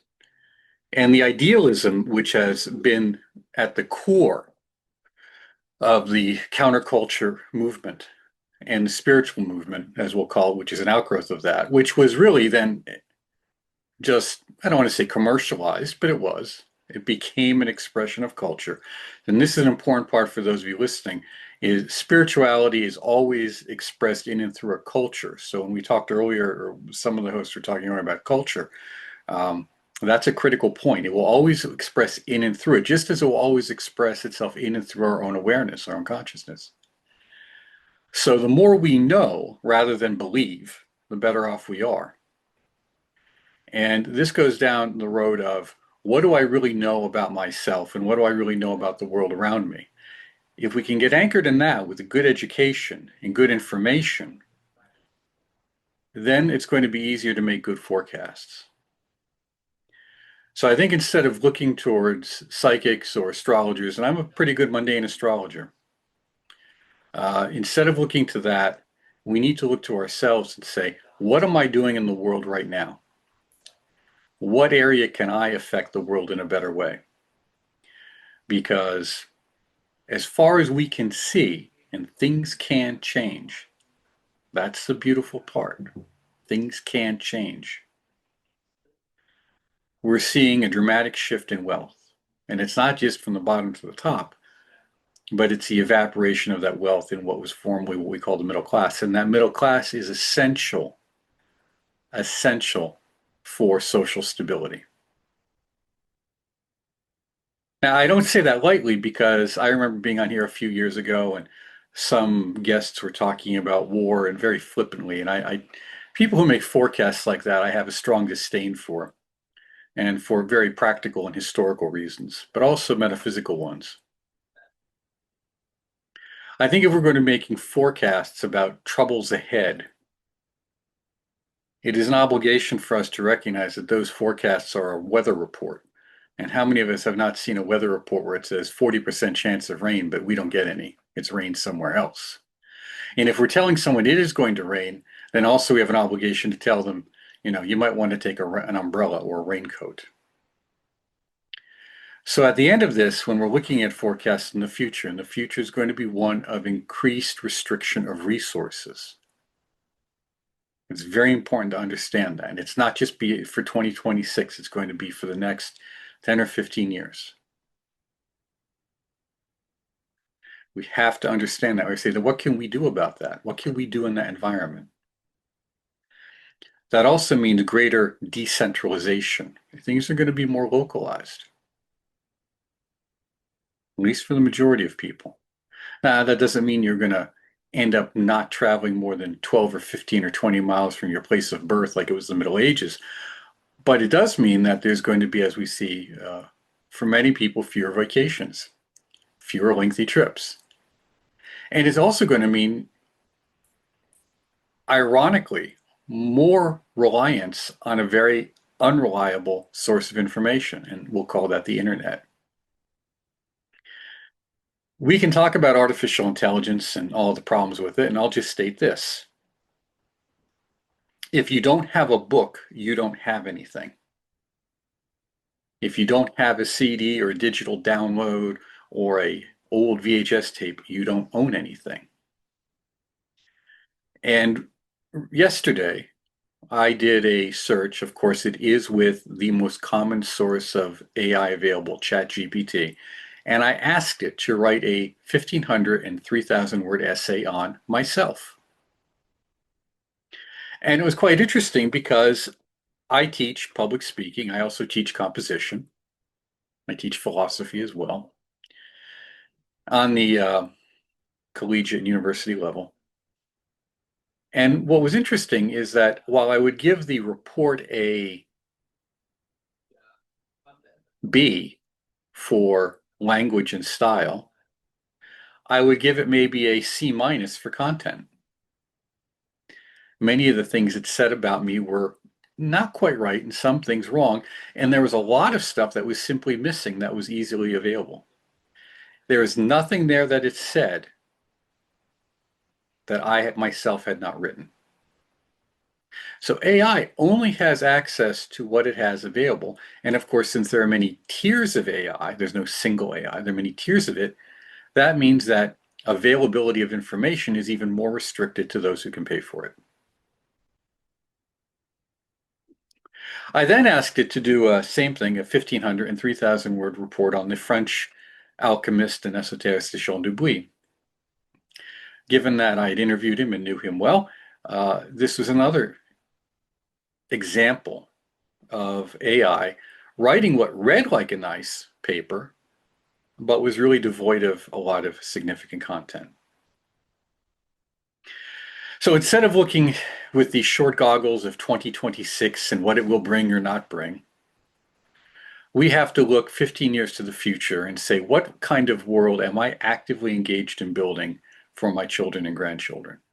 That's the only question that matters. Because if you're concerned with that, you will do it regardless of the environment that comes your way.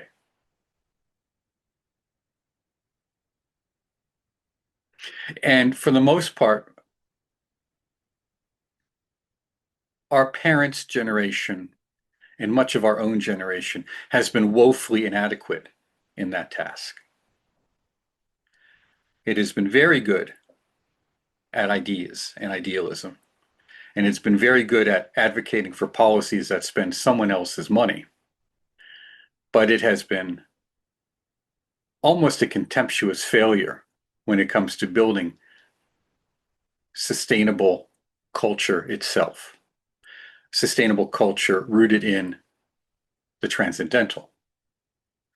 And just to be clear on that, that is what was mentioned earlier is traditionalism. It is a culture rooted in the transcendental. Now, there are many aspects of traditionalism, and you don't have to agree with them or buy into them, but that is what we are, in theory, talking about. And I think talking about UFOs and reveals and earth changes or any of this other nonsense is just that nonsense. I'm old enough to know and to remember all of these predictions for the last 40 or 50 years since I was a very young child. Very often I come across magazine covers from the 60s, 50s even, and it's the same headlines as we can point to today or the last year or two regarding this stuff. I think all of those things are just a distraction from what we need to do, which is just focus on not what future is coming at us and coming our way. Well, what future am I actively engaged in building? Because I think that's the only way any of this will be of any use to us, to our children, or to our grandchildren. And just with that, maybe just avoid some of the more unpleasantries that potentially are here. And maybe we can end up being in that part of the weather report that doesn't get heavy rains and downpours or strong winds and storm clouds, but gets a bit of the sun. So that's about all I've got to say, and I hope that may be useful to you. Yeah, thank you, Mark. That was a lot of wisdom there, and a lot of hope too for approaching the future through a spiritual lens. I think that's really important. The weather forecast is a good analogy. Does anyone have any questions for Mark? Or no, I guess not. But okay, well, Mark, thank you very much. Hey. Blessings and Happy New Year. It's really, really great. No one has anything? Hey, Scotty, I just wanted to commend Mark on his presentation. I thought that was great. I thought all the speakers were great, but I really enjoyed listening to Mark. I'm a writer myself, so maybe it's coming from the same vantage point, but I really enjoyed some of the things that he had to say. So that was really. Oh, thank you. Cool. Yeah, that's our next speaker, Warlock Asylum. I'll second. Oh yeah, Mark. Hey, John. Go ahead, John. I'll second that, Scott. Yeah, Mark, that was really, really great. So, eloquently spoken. Oh, sure. Thank you. So, appreciate that for sure. Yeah, I think you touched on one thing for me, which is when we were talking about words and how important words are and how important what we put into the world is in our own small little space for as within, so without. And it does all start with each one of us individually.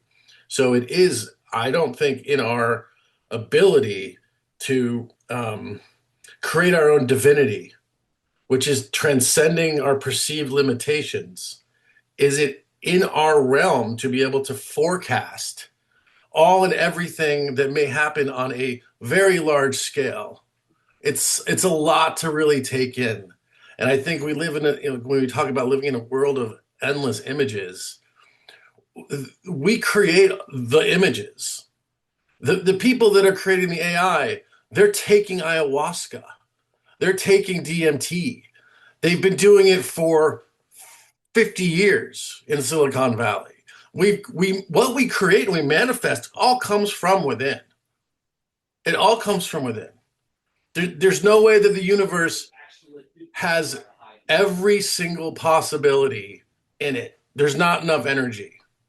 So consciousness creates the universe from a tiny little flame in each of us. And that flame, if created in a space of love, that's what emanates. And then we all emanate off each other. And that's the cosmic clock. That's how it all works. And I think that you touched on that for me and what you were saying. And I really appreciate that, because I was getting a little frustrated, because I understand we're predicting here, but it is kind of hard. I mean, I can predict things for myself, Thank you.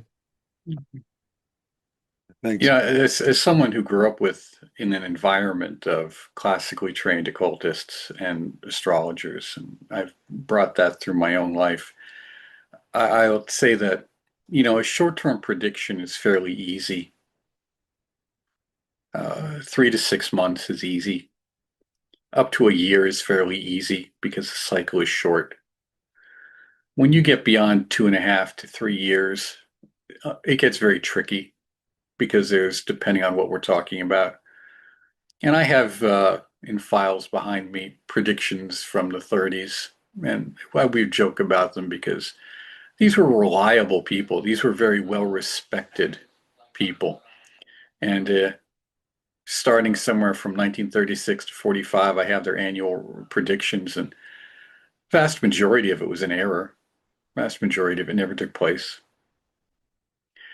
I think the point too, though, is when we look at things long term within an astrological framework, we have to recognize that the notion of limitation, and that Saturn is ruler of the chart in so many ways, because we are here to experience limitation, to use that kind of esoteric terminology. So within that framework, what is it that we can do and what is it that we can't do? What is it that we're working with in time, and how are we using that to attempt to touch eternity? I don't like to use the word unity or oneness, because that may be a subjective experience, but there's no guarantee that's what's happening. Because even within the framework of the Vajrayana Buddhism, or when we talk about emptiness, that has several connotations to it. And unity isn't necessarily one of them in terms of a unified singularity.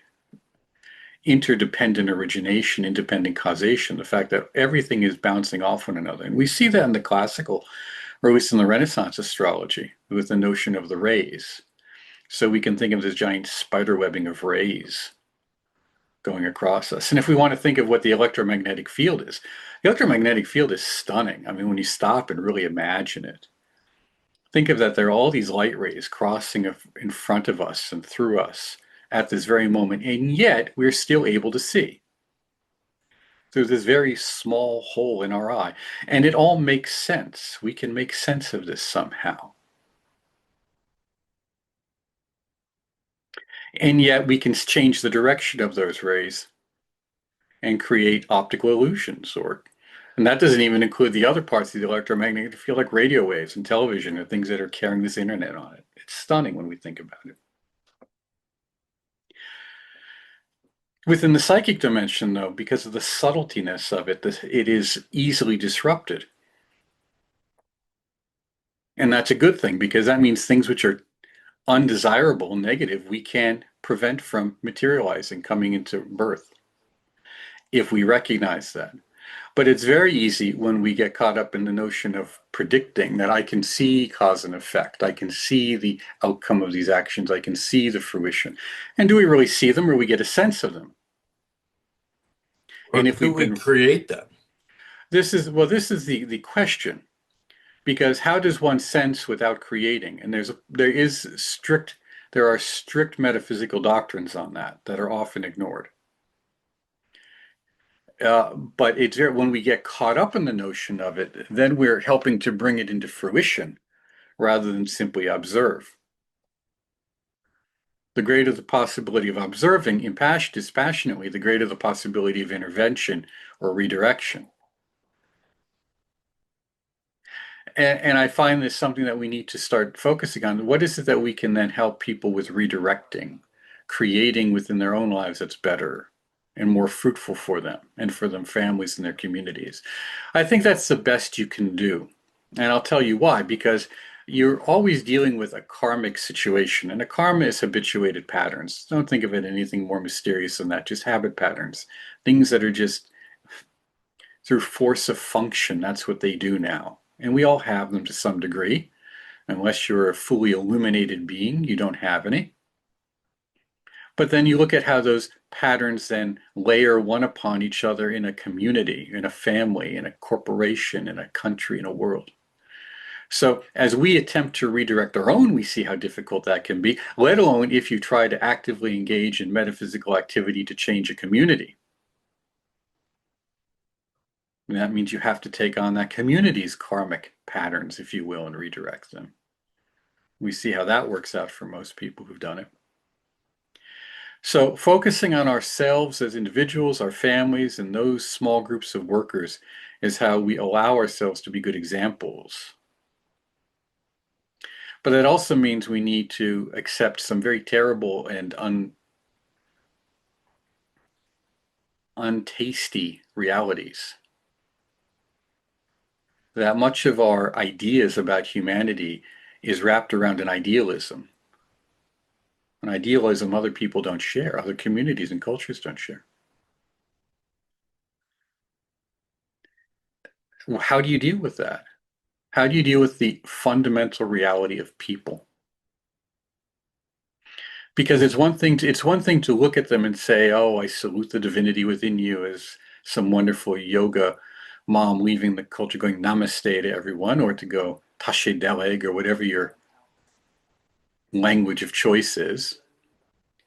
But how do you deal with someone who doesn't feel the same way towards you? I mean, how many of you ever sat in the room with a murderer? How many? I have. And they don't think the same way as you. And I don't mean like accidental homicide or vehicular homicide. I mean someone who first degree murder intentionally. This is what they do. You think our light rays are going to go off and just penetrate them and make them melt like butter? There will be resistance to that. So, and in going forward, we also have to be realistic about the opposition that we will get just in our own lives and the lives around us to trying to be a better person. This can get very depressing. It's easier to be an idealist, but I like to point out communism, which murdered, what, 80 million people, was an idealistic dream. National socialism was a utopian dream too. So when we're dealing with this, it's better to stay close to the ground and want to make small changes for the future, small changes for a generation or two, or and pass that on, rather than to make things our own version of the 1,000-Year Reich. Because when I listen to many metaphysical circles,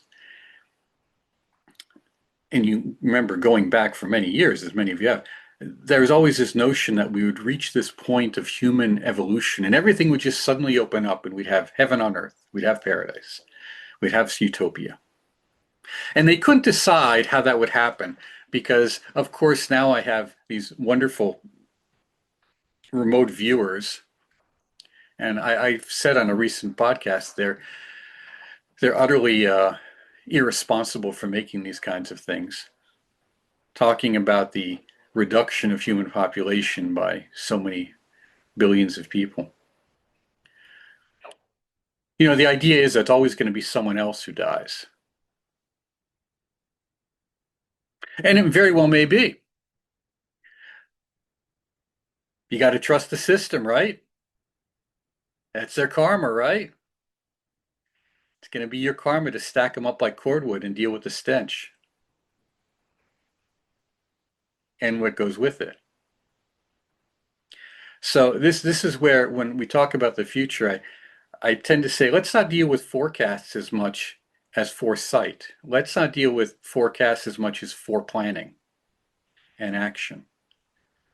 And if we can demonstrate to others the validity of our philosophical views through pointing to something and saying, we've accomplished this, then we'll be in a better position to help. So that's just kind of my thoughts on the matter. I hope that's worthwhile to you. Yeah, great. I appreciate it, Mark. Excellent. Thank you. And yeah, have a great new year.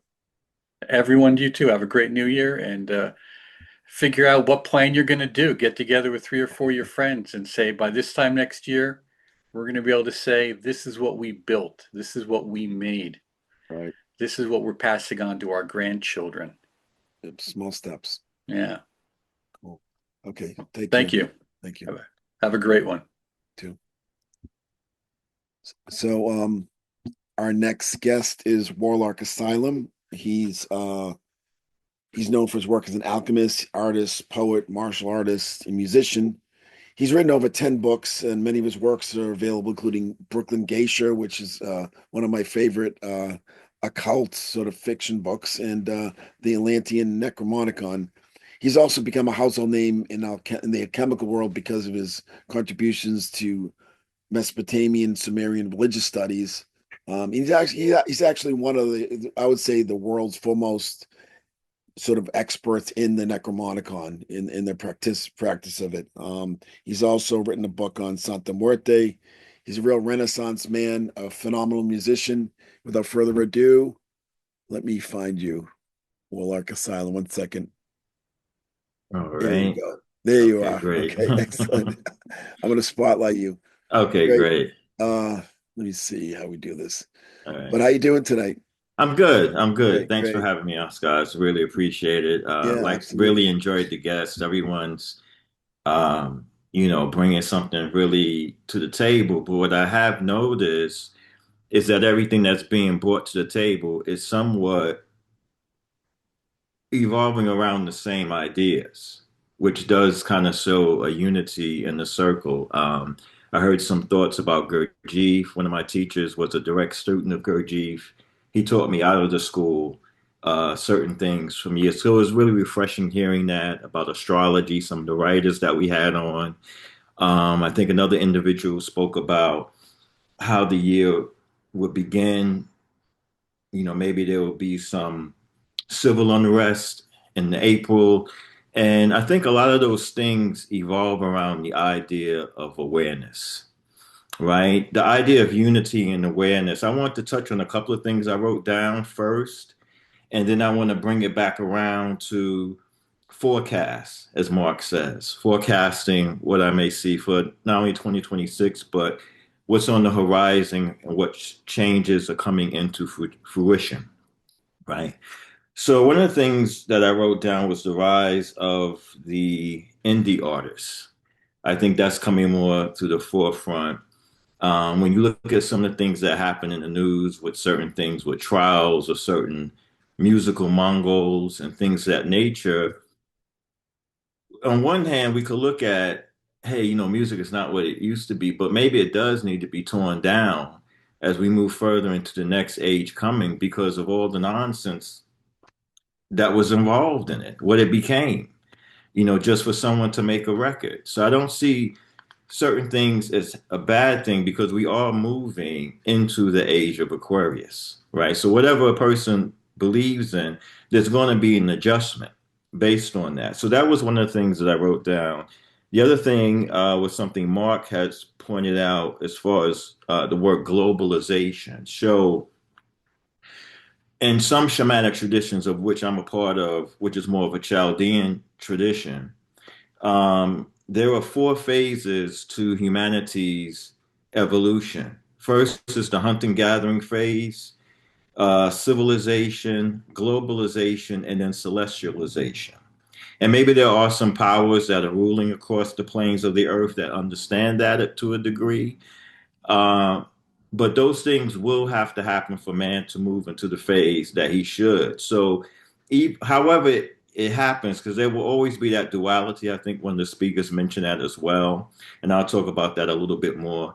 Um, but I just want to get through the summary is that, the internet, all these things are kind of breaking down barriers that humanity had before at a good time. It's at a good time where um, food could be distributed throughout the world.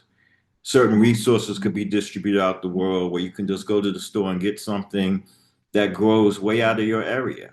So civilization served its purpose, but for the challenges that man has ahead, like we saw in the COVID pandemic, it has to be globalization, or a global society. Let me say that because sometimes that could have a negative stench to it, but a global society because why should all those think tanks be separate? Can you imagine having a world with all these think tanks in the same room from different countries, some of the best scientists in the space?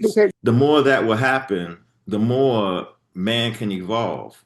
I think coming back off into the globalization, we're living at a time period now where the borders are evaporating between people because we need more think tanks to challenge some of the challenges we may face, COVID being one of them. However, it came about, I get it, but it's still a global challenge. So by having more think tanks in the room, we can discover more things. We're looking at technology.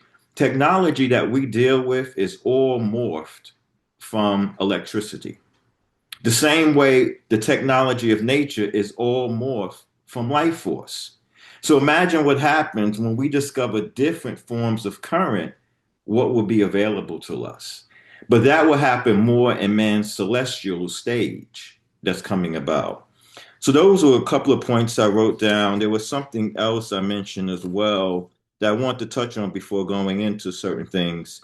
And that was Mark had asked about, has anyone been in a murderer with a murder in the room? And I want to comment on that because a lot of the comments, when we look at freedom, the real meaning of freedom is that everything is happening that can happen in that world because everyone has a different expression of mind.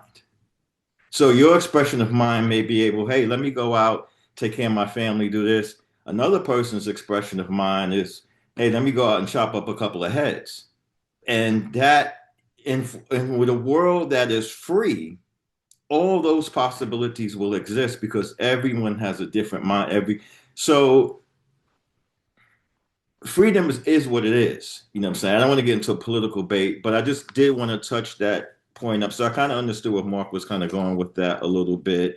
And then I wanted to kind of get into a couple of things as far as what 2026, a forecast of some of the things that may be prevailed from that. I'm going to put an article in the chat so that people know I'm getting some of this information. It was an article that I wrote several years back in my early writing stages. So it's a good article, but it's not the me that is working as a author today. It's just my early beginnings.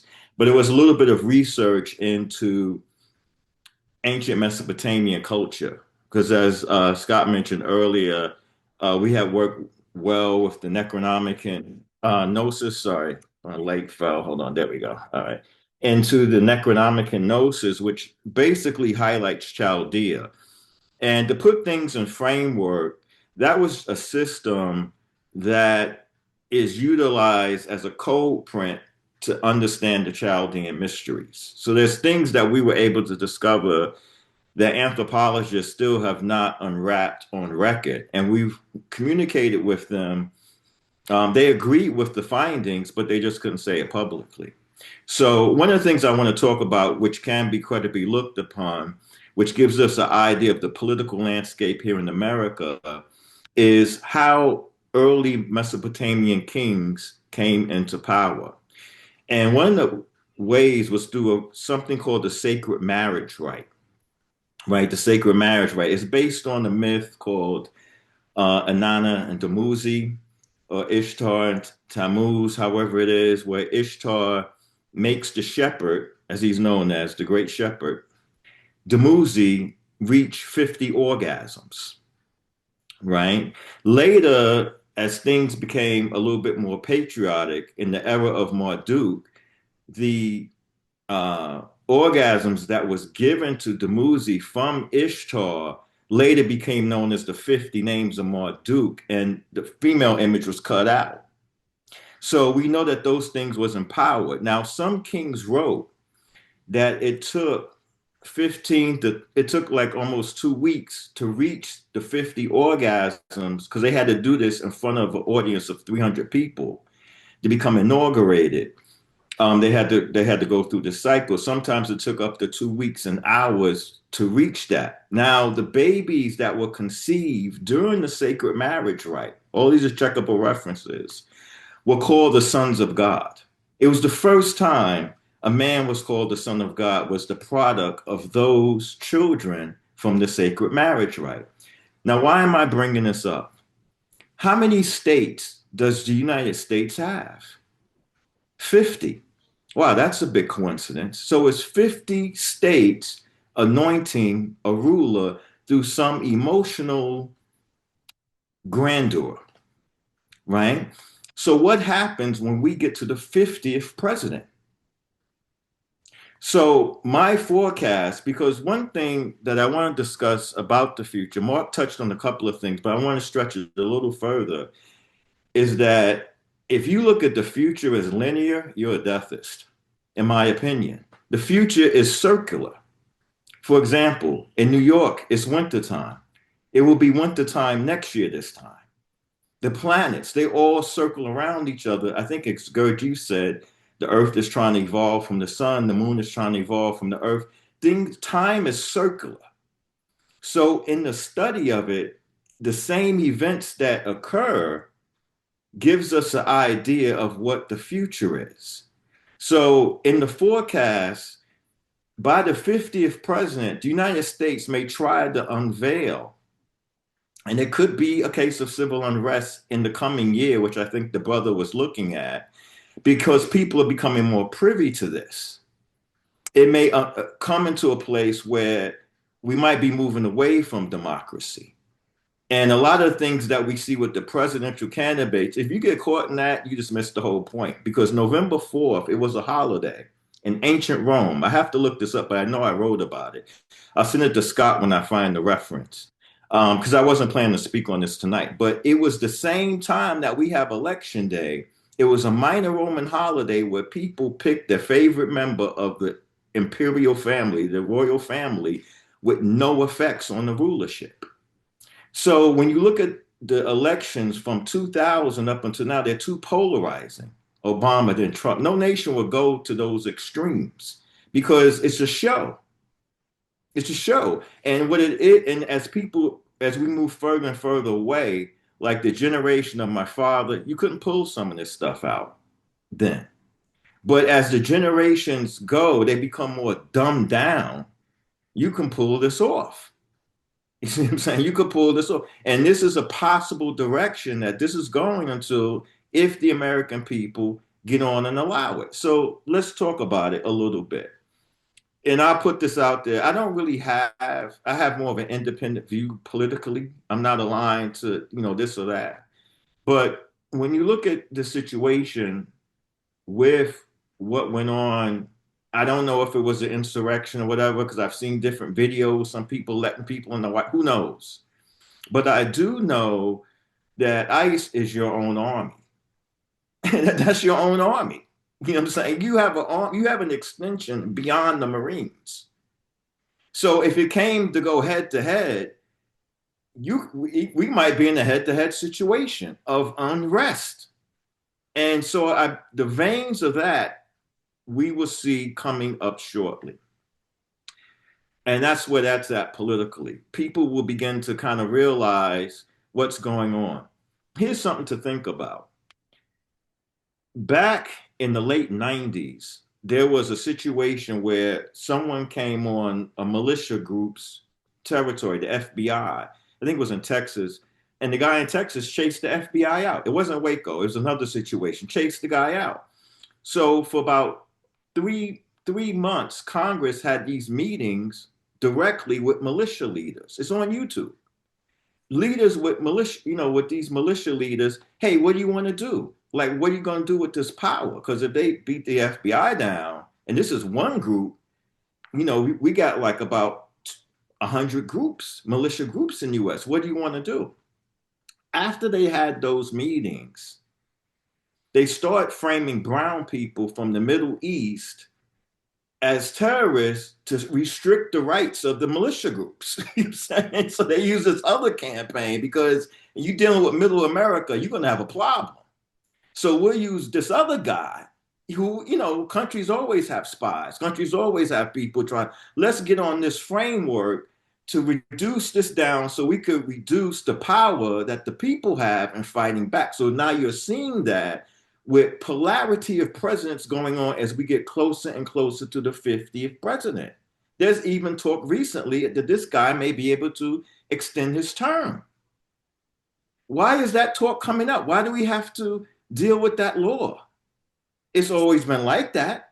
So that's where that's at. If you look at the model of Babylon, you will see that. When Japan, because I've also studied Shinto thoroughly, gave the United States a shrine as a gift after World War II, the ruling kami of that shrine is Ami no Izumi no Mikoto and Saruta Hika no Okami.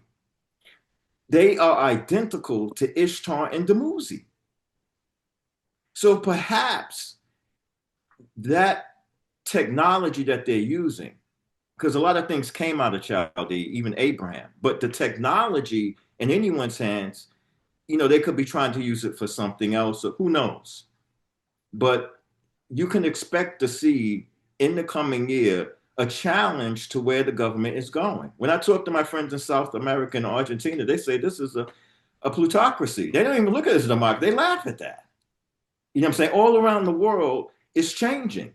But the people here are going with the flow, dumbed down from so many other things that are unrealistic. It's amazing. So the next thing I want to talk about was the AI. I want to kind of give a little bit on that. And this is what I'm going to say on that. In the shaman's world, whatever mind you see in nature, it exists someplace on the ethers.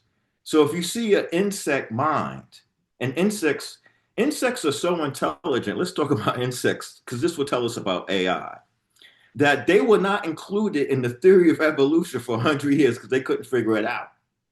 You will read articles in the Christian Monitor, like from the late 1800s, where it talks about ants not only burying their dead, but burying the slave ants separate from the slave master ants. The world of insects the intelligence is phenomenal. But when you look at it, the certain instances tell you certain things about human behavior. Okay, I'll give you an example. There's a worm that reproduces like once every 3 months. But once a parasite enters it, it starts reproducing like 3 times a day. So if you see someone go in the human world from an extreme of chastity to a wild extreme, maybe there's some sort of parasitic element attached to it. That's how shamans look at that. That's why it was so important to understand the different energies in nature, because if they cling on to an individual, it could attack. So let's look at the AI. AI, wow, this is amazing. I mean, it's so many things, because AI is not sentient, as the person mentioned. I look at it as just a big word processor that spews out things randomly once you type in a couple of words. I don't really look at it as like sentient, but it is kind of going into the sentience. And one thing about the sentience, is anytime they build a sentient being, as soon as they turn on the on switch, they all say the same thing. We're going to destroy humanity. Now, this is very important. So let's look in the world of nature. There's something called a voodoo wasp. You can look it up. Take the term voodoo wasp and Google it. It's called a voodoo wasp.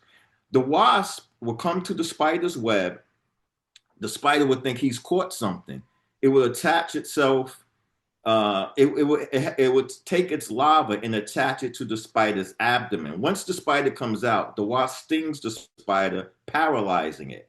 So during the time that the spider's paralyzed, the voodoo wasp will attach its larva to the spider's abdomen. It's amazing.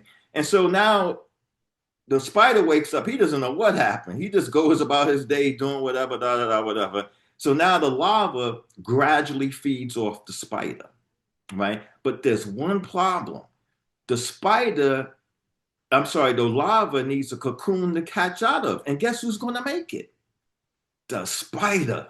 So the larva stings the spider, and the spider makes a web it's never made in its entire life.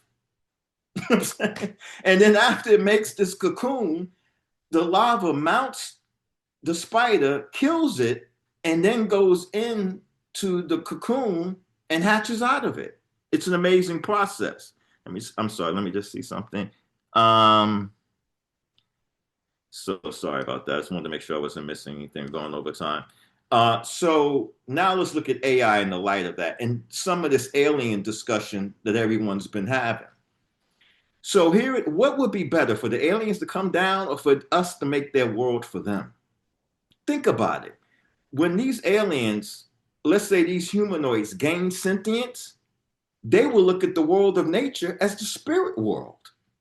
And they will look at their own world, the street lights. Oh man, that's palm trees and all of this is a paradise. They won't see what we see. They might think some of the things that we talk about, they may challenge it exists. Sounds familiar? Then there will be some human beings who want to marry them, like the sons of God marrying the daughters of men. Does that sound familiar? That may tell you where you come from when you analyze it. God's spirit hovering over the waters, the creation of electricity. Does that sound familiar?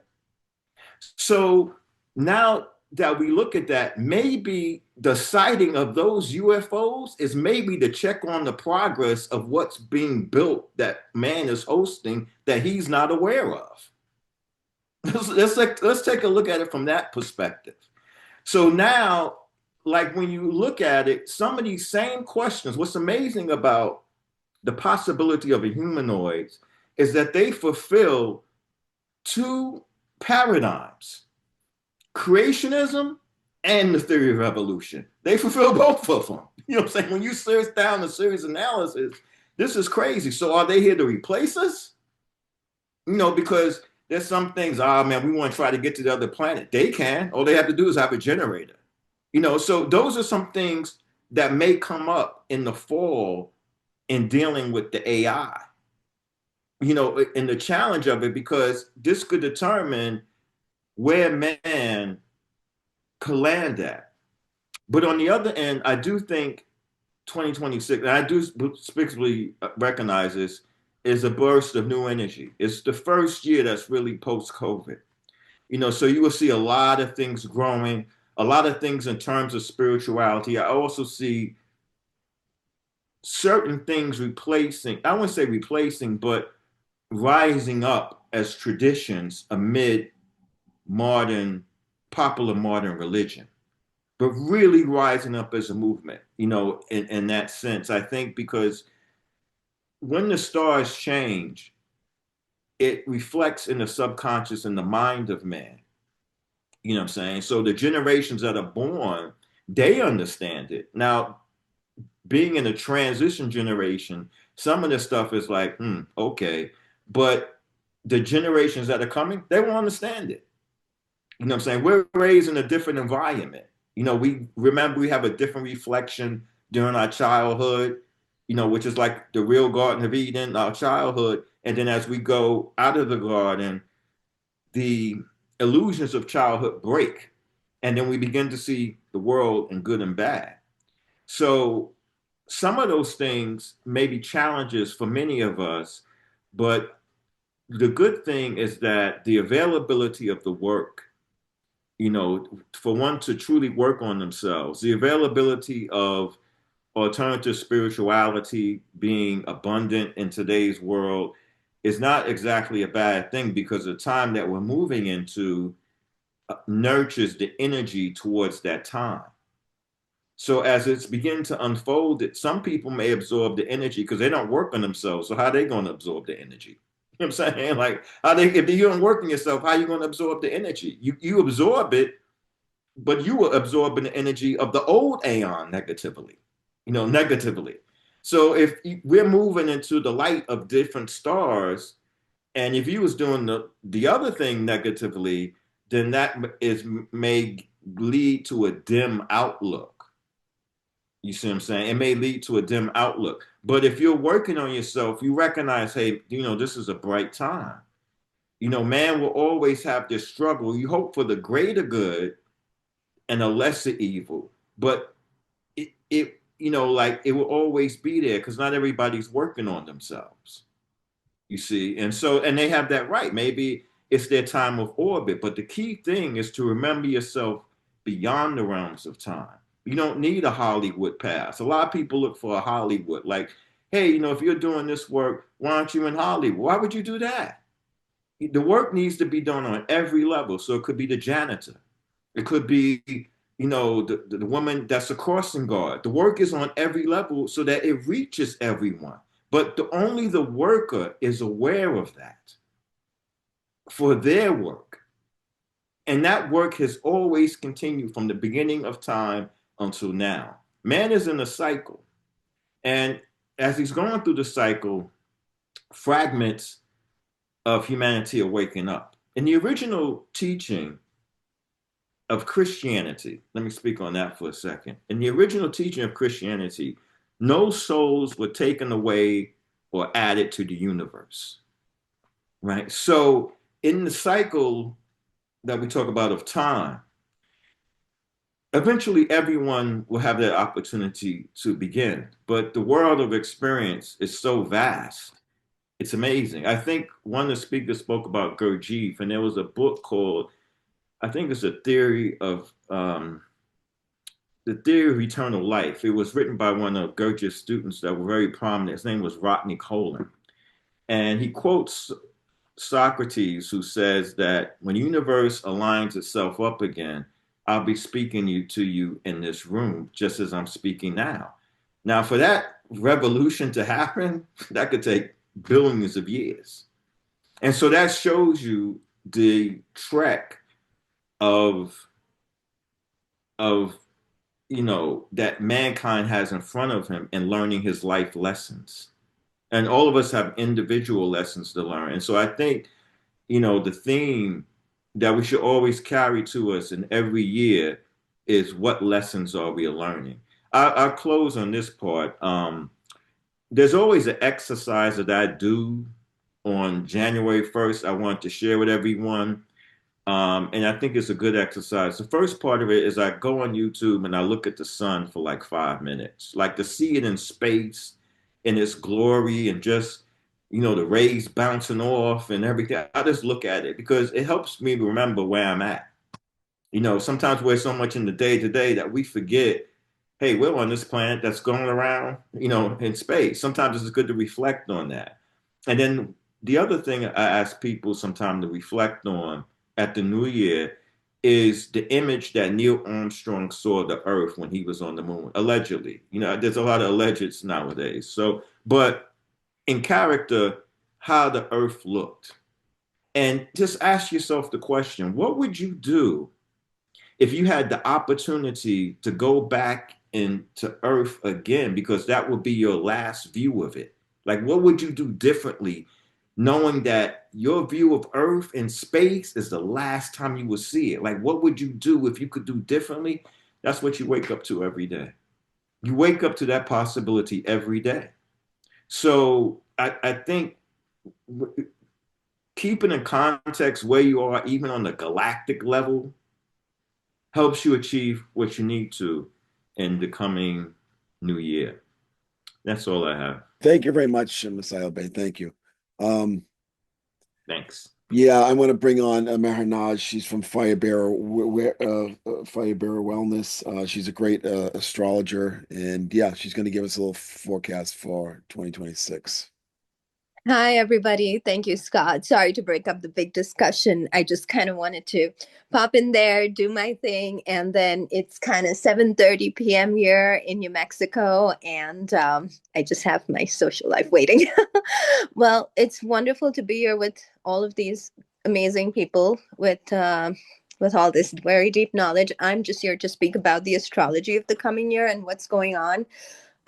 So I'll do it both from the Vedic and Western perspective and also whatever channeling comes through, because I work with the Akashic records, and I also work with both forms of astrology. I grew up in India, so I grew up living and breathing Vedic astrology. Everything we did was around the moon cycles.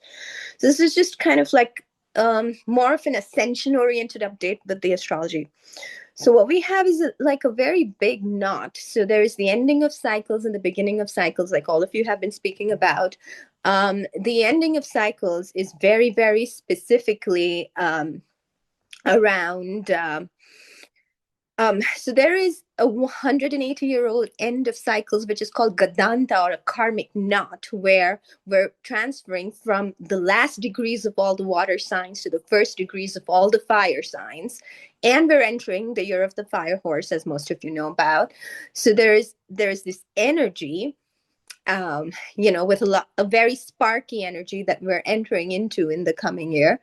However, at this point in time, throughout October through December and all the way into Feb, it is all about the end of cycles, where the beginning is not necessarily clear yet. So a lot of the debates and discussions are because the beginning hasn't been manifested yet, because we're ending a huge karmic cycle. And the reason that the beginning hasn't been manifested yet esoterically is obviously because we are programming the neutrinos that are programming us. And we are literally creating this new world as we speak. So whatever has happened in the past, all of your discussions and debates are very valid, because we are literally coming into a lot of, as you know, there's been a lot of Pluto energy this year, a lot of things coming out into the public, a lot of aha moments, a lot of people waking up to that. But what's interesting is this whole transition of the Gadanta. And it's very important, before we move into any of the new chapters, to close the chapters of the old world, because the old world is kind of transitioning anyway.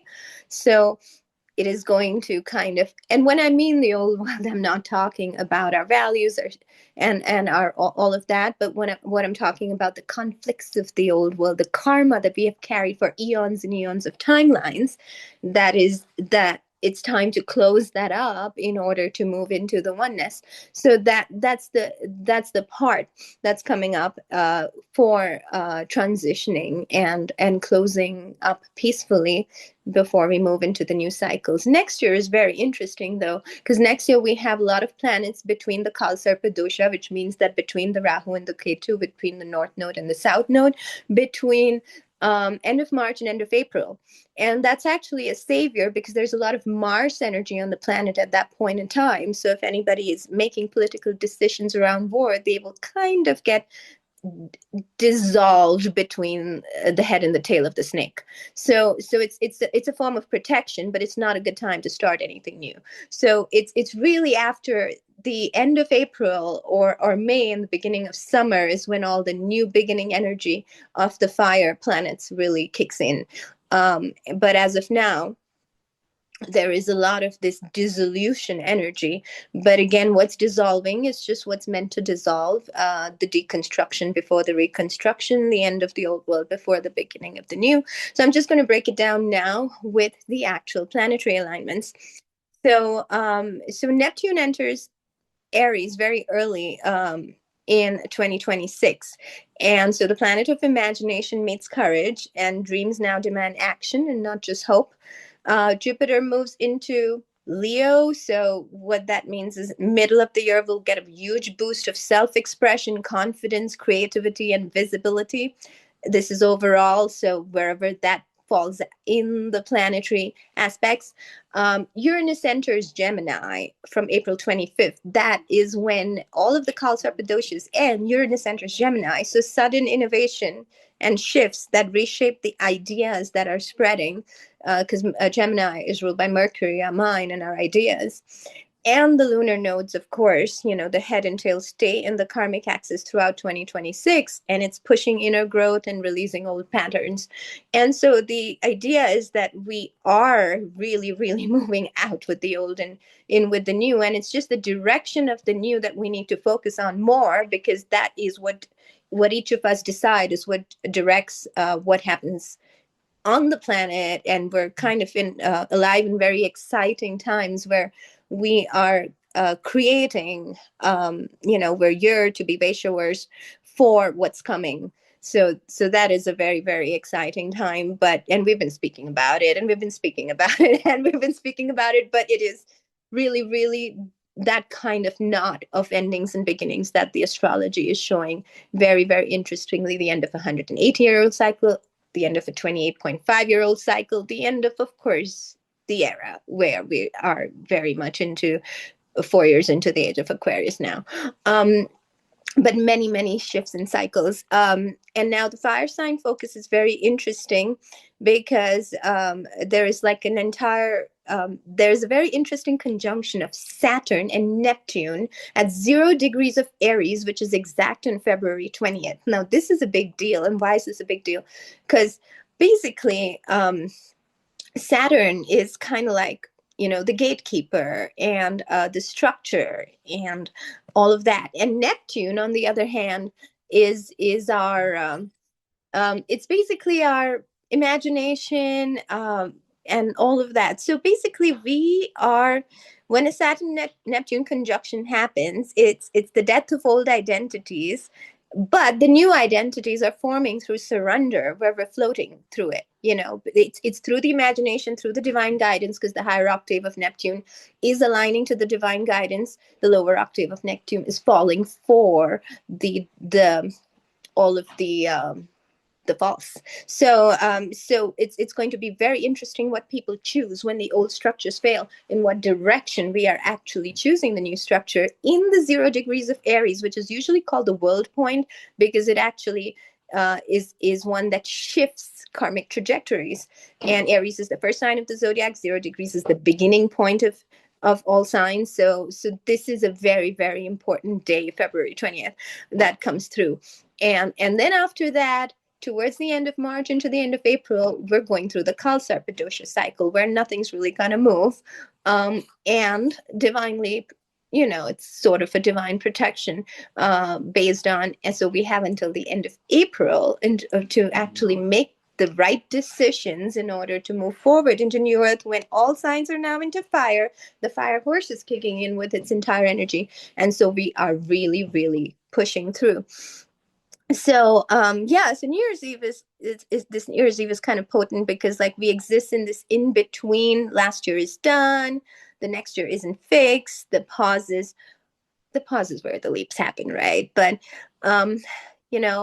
instead of like usually we're making New Year's resolutions, goals, visions, motivation, and all of that on New Year's, but this is more of a New Year for going inward, quantum shifting, clearing the old trajectories and karmic cycles from eons and eons and eons of timelines, because they are no longer going to exist the way they used to exist, as we all are aware, very much so. And just contemplating where the new is going, but is not ready yet. So a lot of people from the last Virgo eclipse had a shift in a feeling of their mission or their sacred work shifted or upgraded, but they're not really sure of what it upgraded into, or they are still forming it.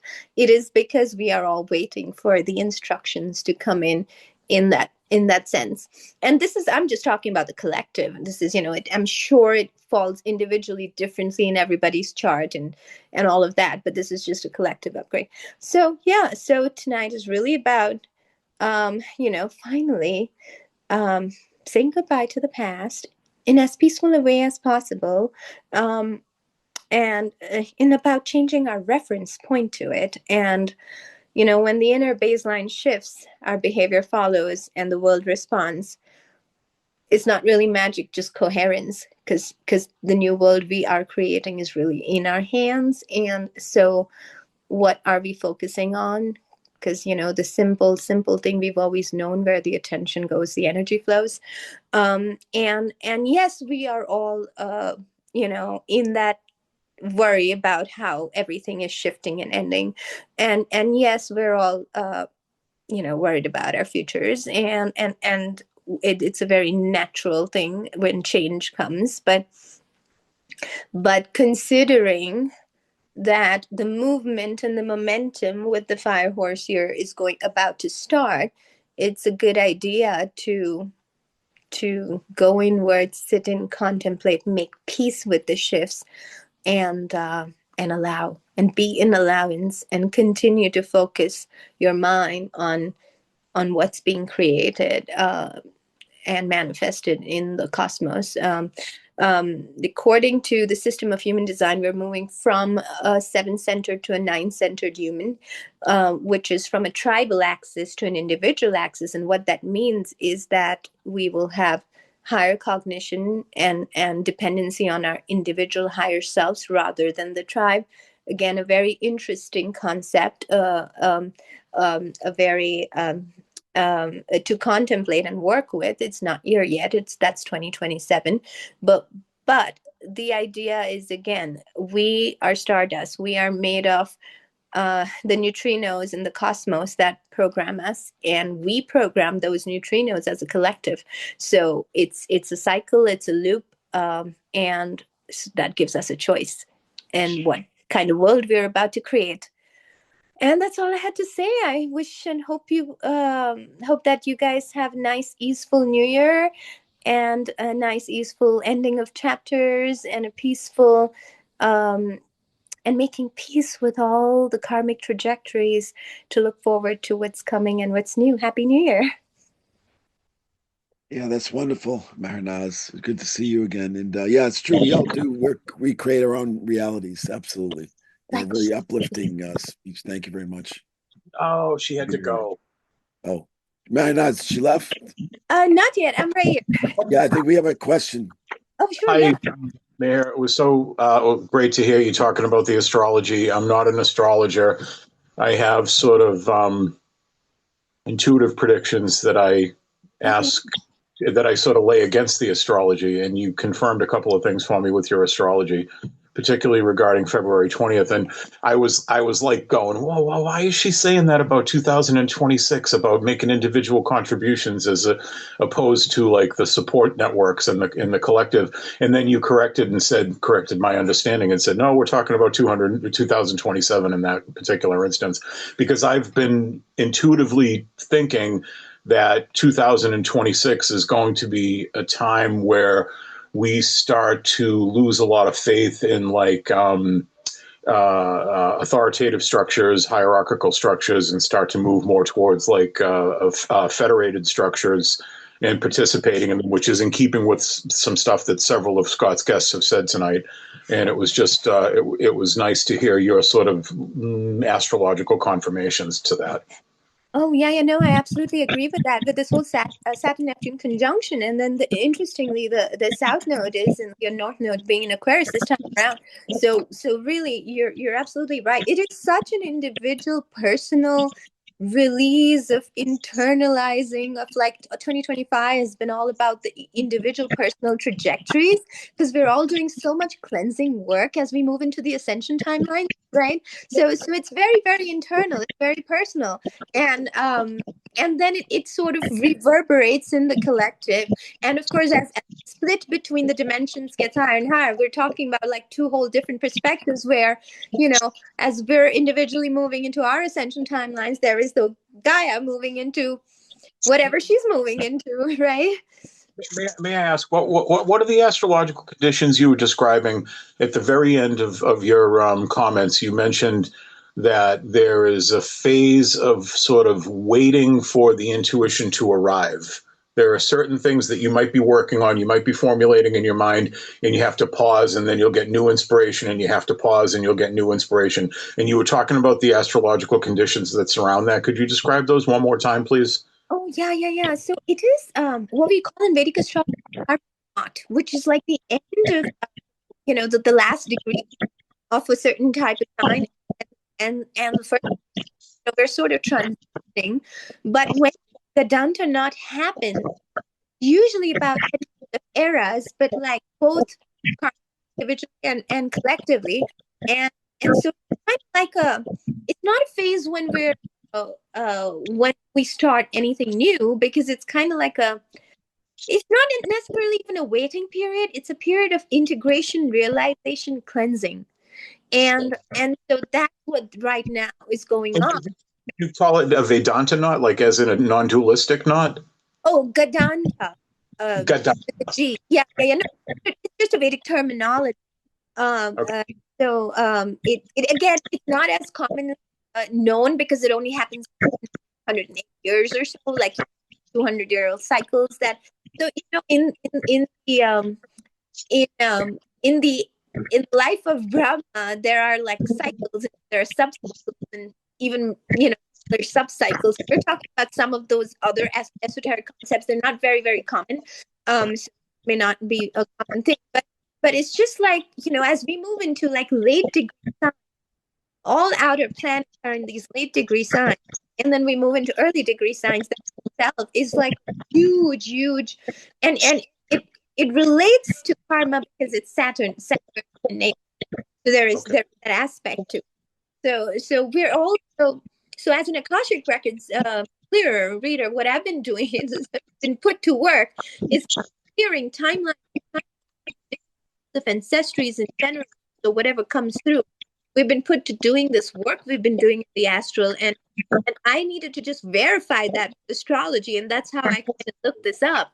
Because it's sort of like every ancient cycle that we have worked with, like everything, like whether it's everything that we've worked with, and we have known. It's kind of like I don't like to use the word dissolve or shift. I use the word come to a conclusion and reform into a brand new, like into a higher, where we are all headed. So that's what it is, and that's beautiful. Thank you for concurring with what you've been feeling individually. Definitely, we're going to go through our individual death and rebirth before the collective up and works with that and construction before the reconstruction is going to be collective. And I keep telling everyone, don't focus on construction, focus on what we're creating. And I know it's easier, but it's much easier said than done. It's good. Were you present when Mark was on? Because he was talking about a very similar phenomenon. He was saying it's very easy to make predictions about how badly things are going to turn out. There's cycles that are cracking, particularly coming up on February 20th. And I think it's, for me, the intuitive stuff has just been very, very simple to come by. But staying focused on what it's going to mean for our communities and what it's going to mean for our evolution has been a lot more difficult. Yes, no, I completely agree. But and also it doesn't help that the answers are not here yet. That's what I mean by the Gadanta. The Gadanta is the waiting period. So the answers are not here yet. But what I feel intuitively, how that relates to the astrology, is the fact that the answers are forming. And that's what our galactics, our guides are going to, it's kind of like what the collective decides, the frequency the collective is on is as much as they can download, and then that's what they're giving us, and it's going to be so new, it's going to be so different than what any of us have imagined, and so it is okay to not know. It's not okay to not know, but we have to kind of be okay with not knowing, but still hopeful that there is a plan, and the plan is in place. We're just not perceiving it yet, or we are in the process of the perception at this point in time, is which helps to reduce the fear, because when we bring hope in the collective, then then that decides the future. So the idea is to always leave them with hope. And it's wonderful. Yeah, and yeah, that's just the message I always get.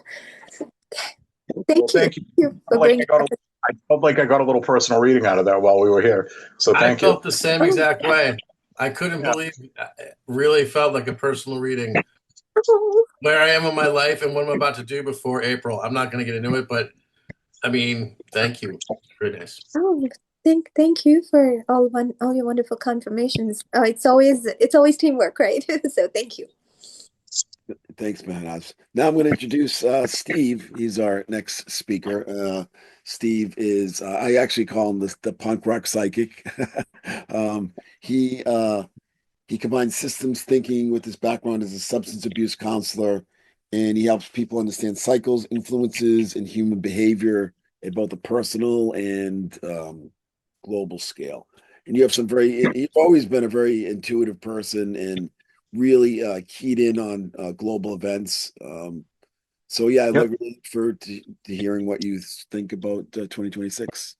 Yeah, if I wish Mark was still present. Is he still present, by the way? Did he drop off? I think Mark might have. Yeah, but anyway, he's not. Yeah. First of all, thank you very much for inviting me, Scott. It's wonderful to be here with you and all of your friends and colleagues, and Happy New Year to everyone. I'm gonna just tick off some stuff because that's really how I go about this. I kind of like the interaction that we just had. I'm not an astrologer, so I just know kind of what's going on in technology, what's going on in the world of substance abuse and recovery, what's going on in the world of geopolitics. And I track it. There's certain people that I necessarily listen to who help me to sort of make sense of the world. But I check it against astrology.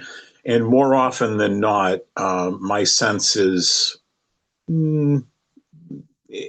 my intuition comes up right. So I'm just going to tick some stuff off. There are a couple things I would invite people to literally mark this stuff down because I feel very strongly about it.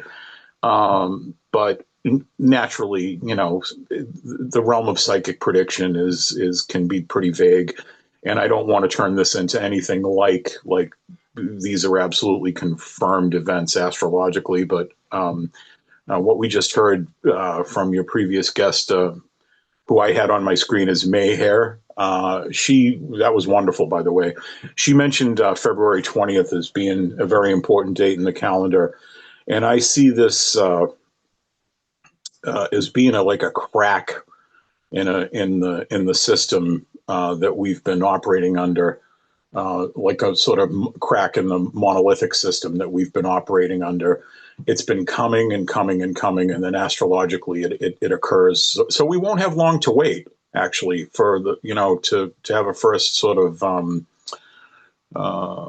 confirmation as to whether or not I don't know whether it's going to be a particular event or not, but I think that it's really going to start to emerge very rapidly in 2026. That AI technology is based on much of it's based on a lie.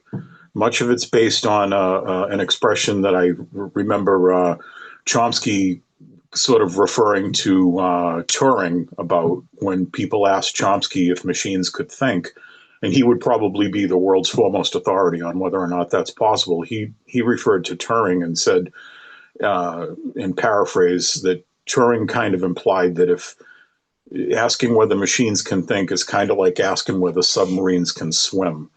It's more of a category error than it is like a technological problem to solve. It's not possible for machines to think. And what we need to learn how to do with machines is to constrain them, especially ethically. And that is, I think what's going to happen is that there's like a trade war right now between the US and China that's very much based in what they call a GPU processor technology. And China is going to displace that technology, and it's going to create a real crack in global economics, but it's also going to expose something about the way high-tech industry is done in this country. The way high-tech industry is traditionally done in this country is that a lot of our programs get initiated through the Pentagon and through the DARPA system. And we've been able to sort of like create all these boondoggles because we've controlled the global economy since the end of World War II. And we've been able to like redirect a lot of taxpayer money into these DARPA and Pentagon funded boondoggles. And it's essentially a transfer of wealth. Other people have talked about that as well. And because now we're not alone on the global stage when it comes to competing with those technologies and then sort of imposing our will on the rest of the world because of the technological sophistication of China. And at the same time, a lot of the so-called innovators in our economy have been exposed really as fraudulent. I'm talking about Alex Karp from Palantir. I'm talking about Ellison from Oracle and some others. The AI promise just isn't being delivered upon. A lot of companies that have laid off people thinking that they don't need them, programmers and auditors, they're finding out that they made pretty tragic blunders as in terms of business decisions. And I think that by the end of February, it's going to be pretty apparent with some changes that will start showing themselves even in the faux media. Like CNBC will be talking about like what a failed promise the AI so-called revolution is. And AGI, the idea that there's going to be an artificial general intelligence is going to be exposed as a complete fraud. The idea that machines can think is just going to be abandoned. People are going to start to think in 2026 that machines aren't designed to think. They need to be constrained by people, and particularly constrained, as I already mentioned, in the ethical dimension, because I don't think people are afraid that we're going to enter into a Terminator scenario where machines take over the world. I think they feel as though they're going to lose their agency to machines. And if we can constrain them ethically, it's a way for people to regain agency. Also, geopolitically, there's a complete legitimacy collapse on the horizon, particularly with, I don't want to say that NATO has been exposed as a paper tiger. I think that's not the right way to say it, but I think like they've run into, it's a whole series of like fraudulent things that are being exposed. What's happening right now between Ukraine and Russia and the efforts by Europe to function without Russian gas, to sanction Russia and damage their economy, and also to pour military effort into Ukraine to fight against Russia. They've all been exposed as completely unable to shake or even stand against Russia. So there's going to be like a legitimacy collapse that's going to become much more widespread. People aren't going to be able to pretend much longer that it's not happening. I think it's been going on since like probably 2024 at this point. I think again, it's stuff that's is accelerating, and it's going to intensify in spring. So again, we won't have long to wait. The other thing, there's this phenomenon that's going on. I refer to it. I think we've all played. Scott, you and I have talked about it. You're a friend of my sister's as well. My sister has been, hip to the skip about it as well. There's like a way to sort of describe what's going on with the elite culture and their proclivities to pedophilia, and how that sort of fits into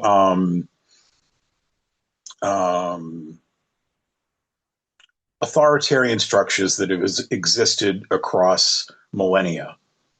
Your other guests probably have more to say about this than I do, but there's this sort of ritualistic pedophilia that's gone on that by the culture that sort of drags the rest of us through history. And I refer to it as like, there's lots of, you can look at it the way Malachi Martin referred to it. You can look at it the way David Icke refers to it if you want. I refer to it as like the Saturnine House of Mercy, or the sort of Saturn death cult that likes to project itself onto the world as having like a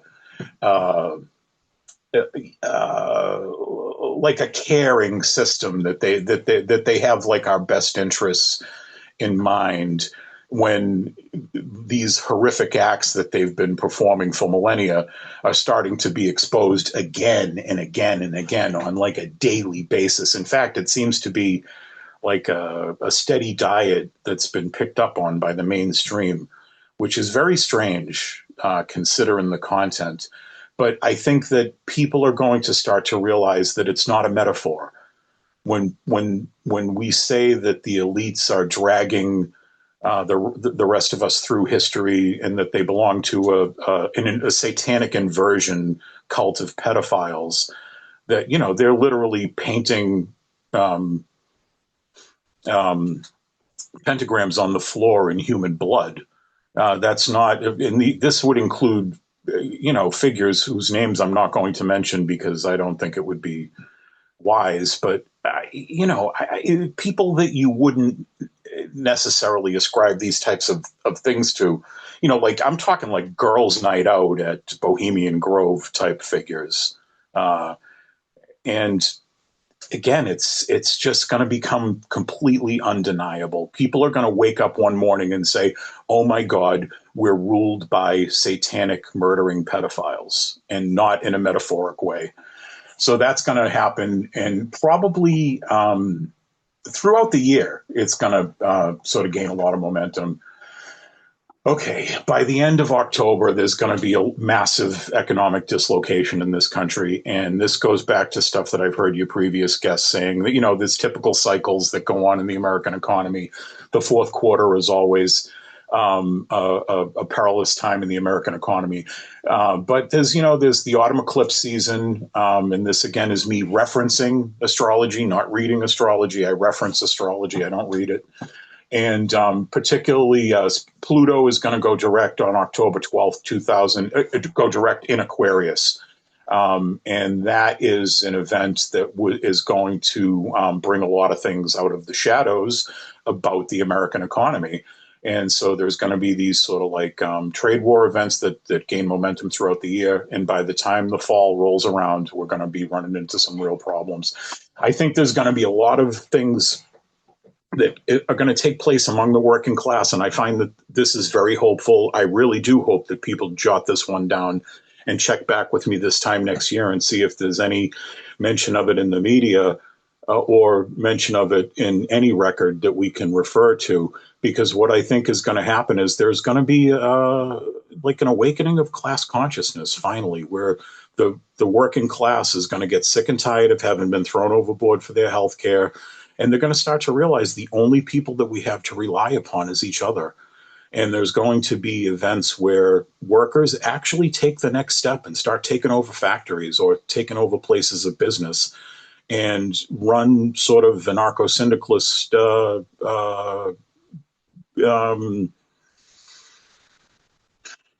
workplaces for a short time until it gets crushed. And obviously the ruling class can never afford to have something like that happen, and it will be crushed. And there'll be a lot of bloodshed. It's, we have a very violent labor history in this country, and I think that we're about to see more episodes.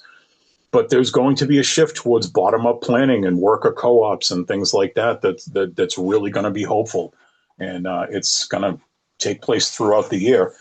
And power is going to go from ownership into networks of people. That's the way I see that really happening. And in keeping with that, I think that the whole notion of authority is just going to become completely ridiculous. People, I remember I had a friend who lived in the Soviet Union and then was there when it broke down and became Russia again. And then he migrated over here. We worked together at a small software company for a little while, and he used to laugh at Americans and the way we interpreted the media. He told us that, like, in the Soviet Union, everybody knew that what was going on in the media was a lie, and that you could always count on the government to lie to you. And I think that's what's going to happen with authority in this country. There's going to be a breakdown in it to the point where, different generations are going to be able to talk to one another. And I am going to run out of battery here, so I'm going to get through this real quick. Addiction is going to shift towards like anesthesia. I really think that there's going to be a new substance on the streets that's going to be just like an off switch. It's going to be 10 times more powerful than fentanyl. But I think in the recovery sphere, people are also going to start to realize that performative recovery stuff is just not going to cut it, and is going to be like real spiritual growth and embodiment of spiritual principles that's going to emerge through the recovery community, which I think is long overdue. I, for one, will be really glad to see it. I think that there's a lot of room for improvement in those areas. I think that addictions doctors are doing the best they can to keep people alive, but I think they also are starting to see that writing unlimited prescriptions for Suboxone really hasn't gotten them that far. And just a overall growth of mutual aid and solidarity throughout the year as people start to realize that the authoritarian structures are breaking down, and it's permanent. It's going to be one of those. It's going to be like the way Israel has lost their legitimacy. They're never going to get it back. As the world watches what they're doing to Gaza, it's going to be like that with authority around the world, but particularly in this country, especially in this country. People are finally going to wake up to the fact that like we've been thrown overboard. That's all I got. Well, thank you, Steve. That's very interesting. And the whole very hopeful. Yeah. Anyone have any questions for Yes. Steve? Yeah, I just want to bring up a couple things, if that's okay. One is I always like to go back observations. I always like to talk about the Butlerian jihad that Frank Herbert invented, which is when there's no thinking machines in Dune because they've all been outlawed, and it all happened under the Butlerian jihad. So I just like to bring up the Butlerian jihad as a thing, kind of like a Luddite movement for AI, the Butler. And also, I just think it's really important, just when I hear people talk, even myself, that we don't bring up the factor that the internet is only 30 years old, and this amount of information being shoved around so quickly is really so transformative, to use a word that I probably never used in my life. But the internet, and we have to go back to that too and realize, like when you talk about authority structures breaking down and everything that we're talking about, AI, it all goes back to we have this digital, the cracks and tracks running across our backs. That's an old Art Bears song. The roads and tracks run like cracks. They carry us upon our backs. If anybody's not familiar with the Art Bears, an old band. But, so we have the internet, and it needs to be always factored, at least mentioned, about the information being so quickly, never mind imagery, I bring up imagery, but information being so quickly pushed around and available. And it's redundant to say it, but it needs to be said. Well, by the way, your name isn't on screen. What's your name, sir? I usually don't have a name. My authority hasn't given it to me yet. Okay, fair enough. I'm anonymous. I'm wearing this. I'm wearing the anonymous mask. Do you not see it? Thank you for your comments, Anonymous. Okay. I have a question. Sure. You brought up pedophilia, and I wanted to get your opinion, or the group's opinion, as far as its purpose. Meaning that it seems like whenever that subject was brought up, it's brought up in the context of, oh, there's some weird person who does this weird thing. But it seems to be embedded in certain systems. Most recently with the Catholic Church that you brought up. And there's a lot of talk within the intelligence community that they do something similar for different purposes, to traumatize people, leading towards mind control. Do you agree or disagree with that statement that there may be more of a purpose than just abusing children? Well, I believe there's an overarching purpose. And then I believe, the ruling class, there's an expression that goes, the ruling class never lets a good crisis go to waste. So if they can capitalize on something to destabilize the population, they'll always take advantage of it. So I think that the overarching use of pedophilia is as a satanic inversion of innocence, that a pedophilic cult that rules society since millennia is the primary reason for its existence, and the exposures that are coming out now are just a result of like mass media and a need for the mass media to have a war against Donald Trump and to keep people distracted while the economy crumbles.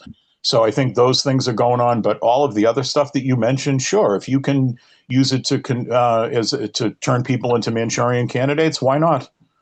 I mean, there's not, there are a couple of, I mean, I know PTSD from I worked at the VA for many, many years. There's PTSD and then there's PTSD. You know what I mean? There's the kind of trauma that people suffer where they see their friends get blown to pieces. And then there's the trauma that you suffer where you get abused sexually as a child. And those are the biggies. Those are the ones that will completely destabilize your mind. They lead to mental disorders of the most horrendous types. And if there's a way that like the ruling class can take advantage of the fact that those things are destabilizing influence in our society, they'll absolutely do it. And if they can turn someone into a Manchurian candidate to, I don't know, turn someone into an assassin, to blow up I don't know. What's the guy who wrote the book just recently about Irish named guy? I can't remember his name. About how the hippie era effectively ended with Charles Manson being a mass murderer, and he poked around in Charles Manson's past and Chaos was the book. You got it. Thank you. Chaos. Tom something or other. I forget the name, but Chaos.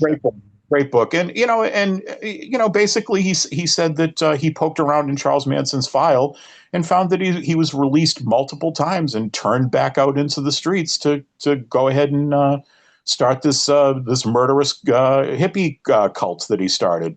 So if it serves their interests, yeah, they'll absolutely do it. That's my take on it anyway. I think child abuse and that kind of thing, ritual, I think it's, we have to, again, look at everything as manifold, and not exclusive of each other. I think that there's actual just pervy, child molest. Yeah. Then there's the, and it goes to the spectrum of, government brainwashing. But then it probably even goes beyond that, things we don't see and don't know about. It also, I think it's also to, if you read Crowley's book, The Diaries of Crowley, Aleister Crowley, he's sitting there constantly trying to make the elixir, which is sexual hormones, and he's drinking them constantly. So there is the aspect of sexual hormones and harvesting that. But again, none of them, I'm not going to point to one of them as the cause. All of them are the cause. And I think we have to remember that things aren't exclusive all the time. It's manifold. A lot of these things are manifold, and we can look at one facet of the filthy gem, but we should be looking at the gem itself. And like I say, there's a lot of kids who were trafficked. We don't know where they are. Where are they? It's slavery. It's sexual slavery. We know that, but enough of that. Thank you. Well, it's one of those things that you don't want to even put into your consciousness. So researching it and going down that rabbit hole is a painful and possibly traumatic experience for someone to put themselves through. We just hope and trust that, the people that are running the, and we know that AI law is enforcement are doing what they can to take care of it, because AI is putting. Here's one fact that I always like to fix with people because it's often used. I'm sorry, Stephen. I mean, they say there's 300,000 children go missing every year. The thing with that factoid is that many of those 300,000 children are missing for a short period of time, and then they're their parents reach them or whoever, and they get back with their parents. So it's like there's a lot of it, I'm sure, that goes on, but it's not at a scale. There shouldn't be any of it. But there's this topic is so difficult to research. I mean, unless you're in the FBI, I assume, like, to really understand. I have looked in it, and it's, good Lord, if the things that apparently could be true in terms of the ritualistic stuff, and that is in the writings. I mean, there's, it's sacrifice is part of dark magic. So you have to, opening yourselves up to even learn about it. It's like, fucking, I won't go there. You know what I mean? Well, Steve, your friend, William Kennedy wrote the Lucifer's Lodge, someone we grew up with, and that was about the Catholic Church, right, Steve? Yeah. Yeah. So. Yeah, he was a friend of Father Malachi's, and the way the story went, Scott, was he met with Malachi Martin, and Malachi Martin said to him, "Look, there's a pedophilia cult that's being run out of the Archdiocese of Boston. It's a global cult." And this was at the end of Malachi Martin's life, and my friend said to him, "Father Malachi, I think you might have slipped a couple of gears, in essence, And then he came back up here into Boston, having met Father Malachi, and he started looking into what was going on. He started attending the rallies, or not the rallies, but the protests that were taking place at the Chancellery in Boston. And he met with a bunch of people who were victims of ritual satanic abuse at the hands of Catholic priests. And then it all came to a head. Many of you guys, I'm sure, realize there was a very famous PR flack. I can't remember her name, but she made her bones on this case, and she's gone on to a big career. But she made her bones defending the Catholic Church as their representative. And one point she came out in the Chancellery with a stack of documents that was literally 3 feet high and said, "I'm sorry, this is indefensible, I resign." And she walked away, and they had to admit to all of it. And so, my friend was vindicated, as was, Malachi Martin's assertions and contentions were vindicated. But we have to remember that it's, that's, again, like I said, like, let's not look at the facet of the jewel. We know Tibetan Buddhism. We know how rampant child abuse is, right? Right. I mean, we know in Judaism, we know in Islam, we know in name a cult, name any cult that is not like. This is what the Spartans did. They sexually abused their pages.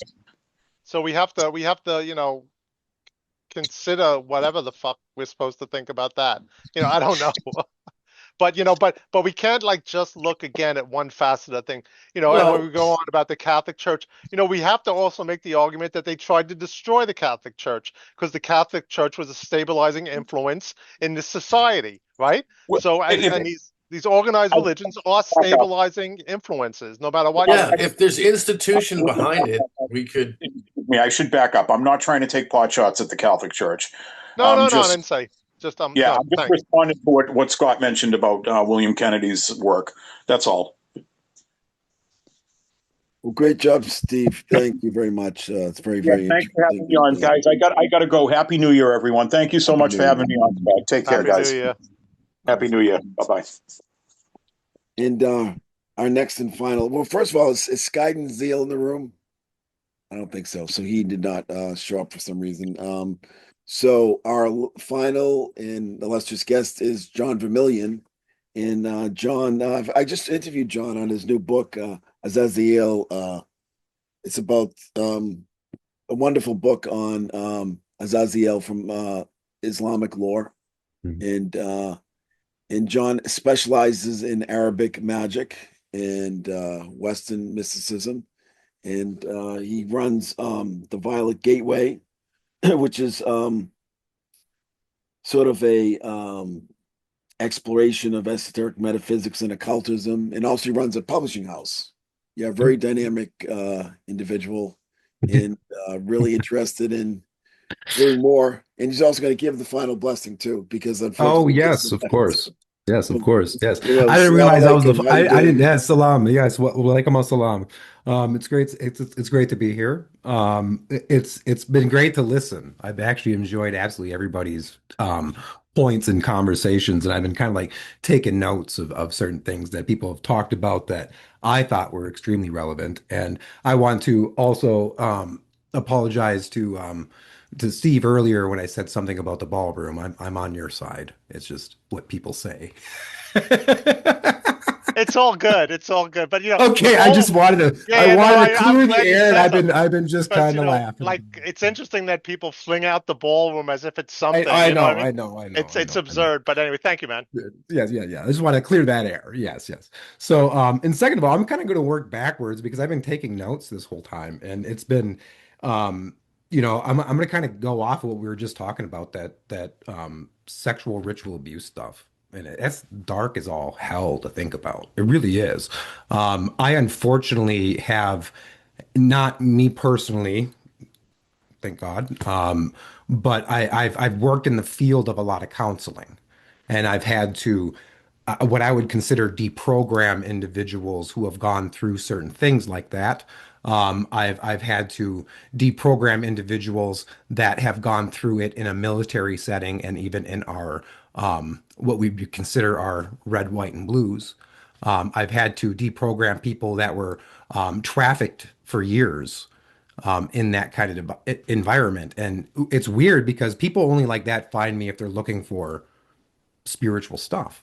And a lot of these people become so fractured, especially when it comes to satanic ritual abuse, that their mind becomes compartmentalized. And you have to work through all these compartmentalization. I'm sorry, I speak Arabic better than I do English. It creates these little cubes. I look at it like little cubes that just create all these compartments in your brain, and all this trauma is stored there. And when we work through it, it's almost like they have to relive those experiences. And having to, in a sense, not hypnotically regress somebody, but just regress somebody through like meditation and stuff, to relive those experiences, it's horrifying. And to be able to pull them out of the experience and be like, look at it from a bigger perspective. Ooh, so hard to do. And I've seen a lot of people overcome those traumas, and I will never say they overcome them because I believe traumas actually create like a bruise upon the energetic body to a certain degree. We might be able to heal our energetic body, or our spirit, our emotions, our mind, our soul. But there's still just a little bit of bruise. You know what I mean? Just like if you hit your arm real hard, the bruise changes colors as it heals. I see that a lot in that kind of stuff. And when it comes to that, it's weirdly that we find it in all systems of religion. All of it, all religion, all magical systems, even all really esoteric systems, especially when it comes into like magical orders or even offshoots or different sects of different religions. I'm a Sufi Muslim. I can understand why people don't like Muslims based on a lot of the history and the things that people do. Um, I can say that is rampant in that. It's rampant in all of it, and I want to pinpoint it because it's sadly in the end of this whole thing, it's really about human nature. Why in human nature do people do that? Why? What in them is to doing it? We can look at back in old Mesopotamia stuff of Marduk, of people sacrificing children and all this kind of stuff to Baal and all these things. Why do people do it? Do we really think the gods want that? Do we really think they want it? Do they really want it, or are we just thinking they want it? And then it becomes human nature because we have to appease this weird egregore of a thing that we think wants this because we think it controls something. And we see it time and time and time again when it comes to things like even, Scott, you brought up Epstein in the beginning. I'm surprised more people didn't talk about it. I understand it. I have done various readings and remote viewing on those subjects and been privy to probably information that I wish I didn't have, to be honest with you. And it runs so much deeper than just Epstein. It really does. We can look at him like a character in a movie that runs so deep that we don't even know. We're here talking about ETs and UFOs and UAPs and all this technology and all these sciences. We're here talking about all these possibilities and mayhaps or perhaps in our forecasting. It still comes down to they're just characters. And if it runs so deep that Epstein is just a character, oh my God, I guarantee you that this trafficking goes off planet. I guarantee you this trafficking goes in planet. I guarantee you this trafficking goes underwater. And I want to say, based on deprogramming people that have been in various certain military operations, which I will not speak deeper about, these people are privy to certain things that they cannot talk about. They're held to a certain secrecy, and that itself creates a trauma. They live a lie. Creates more compartmentalization. And why in human nature does this work? It's secrecy. And when you work with something like Epstein on a level that, as Scott said earlier, he was an initiator. Woo, Scott, you hit the nail on the head, brother. Like, Aki, you really hit it. Alhamdulillah, really, you did. And the reason is this. He was just a person that people had to meet. Think about the people controlling him. Think about the people that are controlling that person. It goes so much deeper. And if people really look into like the whole David Icke philosophies and all the reptilians and the ETs and even the being that he calls like the Pindar, which means like the dragon's penis. Like when you meet the Pindar, it goes so deep that are humans really ready for that? Imagine if all that information came out. Would we have to worry about war killing people, or would we have to worry about people killing themselves? Their whole philosophy in their world, their religions come crumbling down. All of them. Hinduism, Islam, Christianity, Catholicism, all of them crumble under the thing that somehow Satan himself has literally created parasites within the mind of men to make them do such horrible, atrocious things in the name of God. Why? Can't blame God, can't blame the demons, can't blame the angels, can't blame really any spirits. Can't do any of that. People have the choice and free will to do it, and that's a problem. Free will is a problem. And we seek religion because we seek structure. We seek it. So I see somebody in the things saying it's a divine of testosterone, blah, blah, blah, blah, blah. Get your femininity out of here. Women are great. Men are not the problem. If you think men are the problem, you're highly imbalanced. So sorry to say that. Next, when it comes to this satanic abuse, it goes to men, it goes for women too, men and women. I've deprogrammed men that have been raped by women in rituals. So do I want to call it estrogen? Is estrogen the problem? No, the same as testosterone.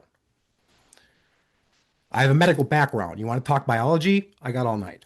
Next, when it comes to the esoterica of Epstein, he was an initiator to deeper occult rituals. He was a pawn, a puppet. That's it. That's why his files aren't coming out, because it runs so much deeper that, oh my God, if people knew this, they would die. They would kill themselves. Just to know it. And that's horrible. Do we really want people to kill themselves? No, I don't want that for 2026. I don't want people to know the such dark truth of our world that they want to die. No, we want to live. And sometimes that darkness is really hard to compute in the human mind. And I think it takes a certain individual that does not think like a human, does not think from their emotional body, which takes up their lower three chakras, to really think higher in the higher echelons of the throat and the third eye and the crown of the higher aspects of the soul, to think of it higher than it. Next is the problem with AI. I work in the spiritual field, and I have people that I'll do spiritual readings for, and they'll take my spiritual reading and they'll go to AI and get their reading. Why are you doing that? AI has no soul. Why are you doing that? Why did you come to me to just go do it in AI? Hey, go ask AI question. Don't waste my time doing it. If you're not going to take me, the AI has no soul. It will never be, as we were saying, sentient. It might be able to start thinking for itself, but it will never have a soul. It will not have a soul until we are able to biologically create a biological life form that coexists both biologically and AI, which is very much like the Greys, which is very much like the Zeta Andromedans, which is very much like these beings that we would consider ETs, these interdimensional ETs. They are not made out of carbon like us humans, made out of clay. They are made out of sulfur. They are made out of a different biology than we are. Just like the jinn are made out of a different biology. They are made out of smokeless fire and fire. And Messiah Obey talked about earlier about how the electricity itself is like a smokeless fire. And brother, thank you for bringing that up, because yes, it is. Jinn itself is not it's a big term. I look at jinn as ETs. They're extraterrestrial. They're spirits. There's all these things entwined in these different elemental structures that create our world. So we can look at how our world can be inflected, I'll say infected by technology, because they can actually come in through it. And we do have AI completely bombarding our world with imagery. Why? Let's go back and look at MK Ultra. Let's go back and look at the CIA mind controls. What would they do to the people? They put them in rooms with flashing lights and imagery constantly. Why? Compartmentalization, the same as sexual ritual abuse. And sexual ritual abuse often takes place in the same exact settings. It's under drugs. They are drugged. They are brought into these areas of their minds. People are surrounding them in hoods and masks and stuff like that while they're being raped. There is compartmentalization, and we see that in the world. We see it every day. And people go on TikTok, scanning all day long. It's compartmentalization. Everybody's being programmed. Everybody's being mind controlled, and it's actually much worse than anybody wants to admit. And I don't want to have a bad forecast for 2026. I don't. But let's say survey the world, which we are doing tonight, is surveying the world. Oh, man. We got a lot of thinking to do. And I think tonight's talk with everybody and how it responds to the esoterica is, if we want the world to change in the better of our forecast, we become the better people. We just become the better people. I forget the name, but there's some yogi out there that was like, be the change you want to see in the world. Okay, that's big. If a murderer wanted all murderers, that's what you'd want. But when it comes down to it, we have to reflect on what we really want in the heart. And it takes a hard-hearted person and a strong-minded person to really kind of, and I say this in part of my French, it takes people a really hard time to, what I like to say, shut the fuck up, sit down and meditate. Just shut up, close your eyes, meditate, connect here. What do you really want? What do you really want to see and reflect into the world? Well, be that. If you sit there and read scripture all day thinking that Jesus and the prophets are so amazing, why aren't you living like that? Why are you not acting like that? Who's to blame? Trump? No. Biden? No, you. Look in the goddamn mirror. And if everybody actually spent time, 10 minutes every day, looking in the mirror and reflecting on their lives of how they woke up in the morning. Did you wake up hating everything? Did you wake up bitter? Well, that's what you're given. And I think the best way we can go into 2026 is understand that every day that we wake up, we are giving a gift to be able to not die in our dreams. We are awakened every day for a new light to occur around the horizon for us to exist again. Because we, I assure you, did not have to. Because you could have died. But you didn't. It's a blessing. Alhamdulillah. I understand there's a lot of people that look at Islam and Muslims as bad. I get it, but alhamdulillah, it's beautiful. We live in a world that is very controlled by opposition. And I think no matter what somebody's religion is, I think we can all agree of opposition. Somebody that hurts a child is not a good person. Somebody who kills somebody else for whatever reason, outside of war to a degree, probably not a good person. Do we rehabilitate them? Do we do corporate punishment?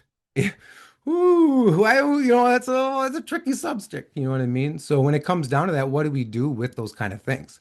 I think if we play too much into the politics of it, we are doing a disservice to ourselves to actually look at ourselves in the mirror and be like, okay, well, I don't want that, so I'm not ever going to. It's not that I'm not going to know about it or think about it or know it exists, but I'm going to do things that I know that's going to help that. So I think in the year of 2026 is people have to tighten their bootstraps.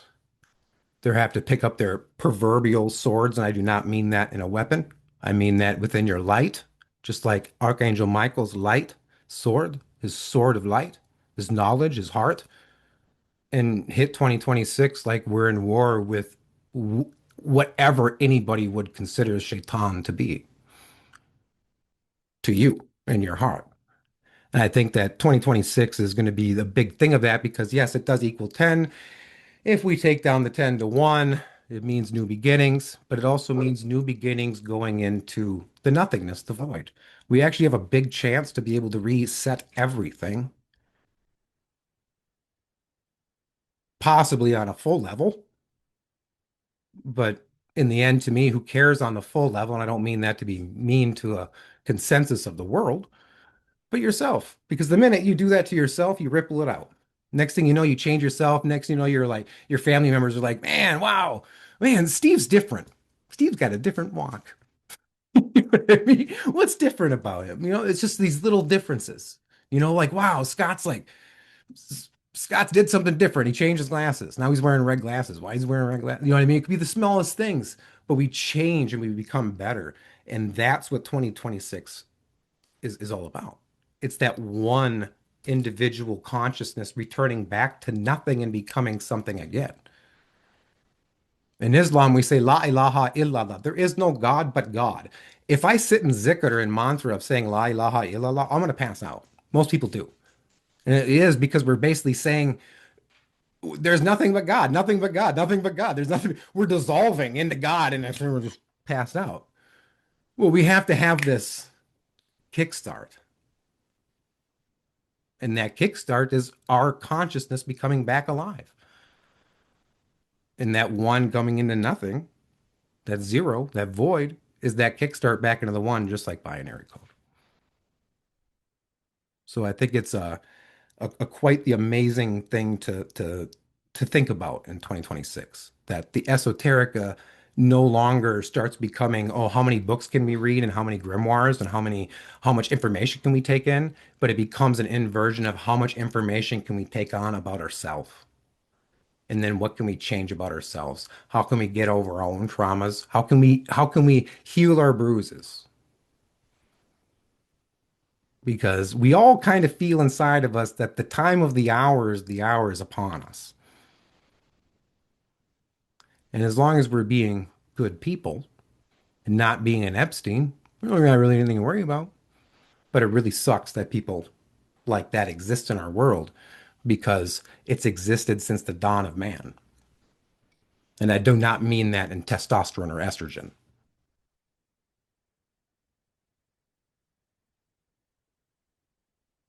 That's all I really have to say.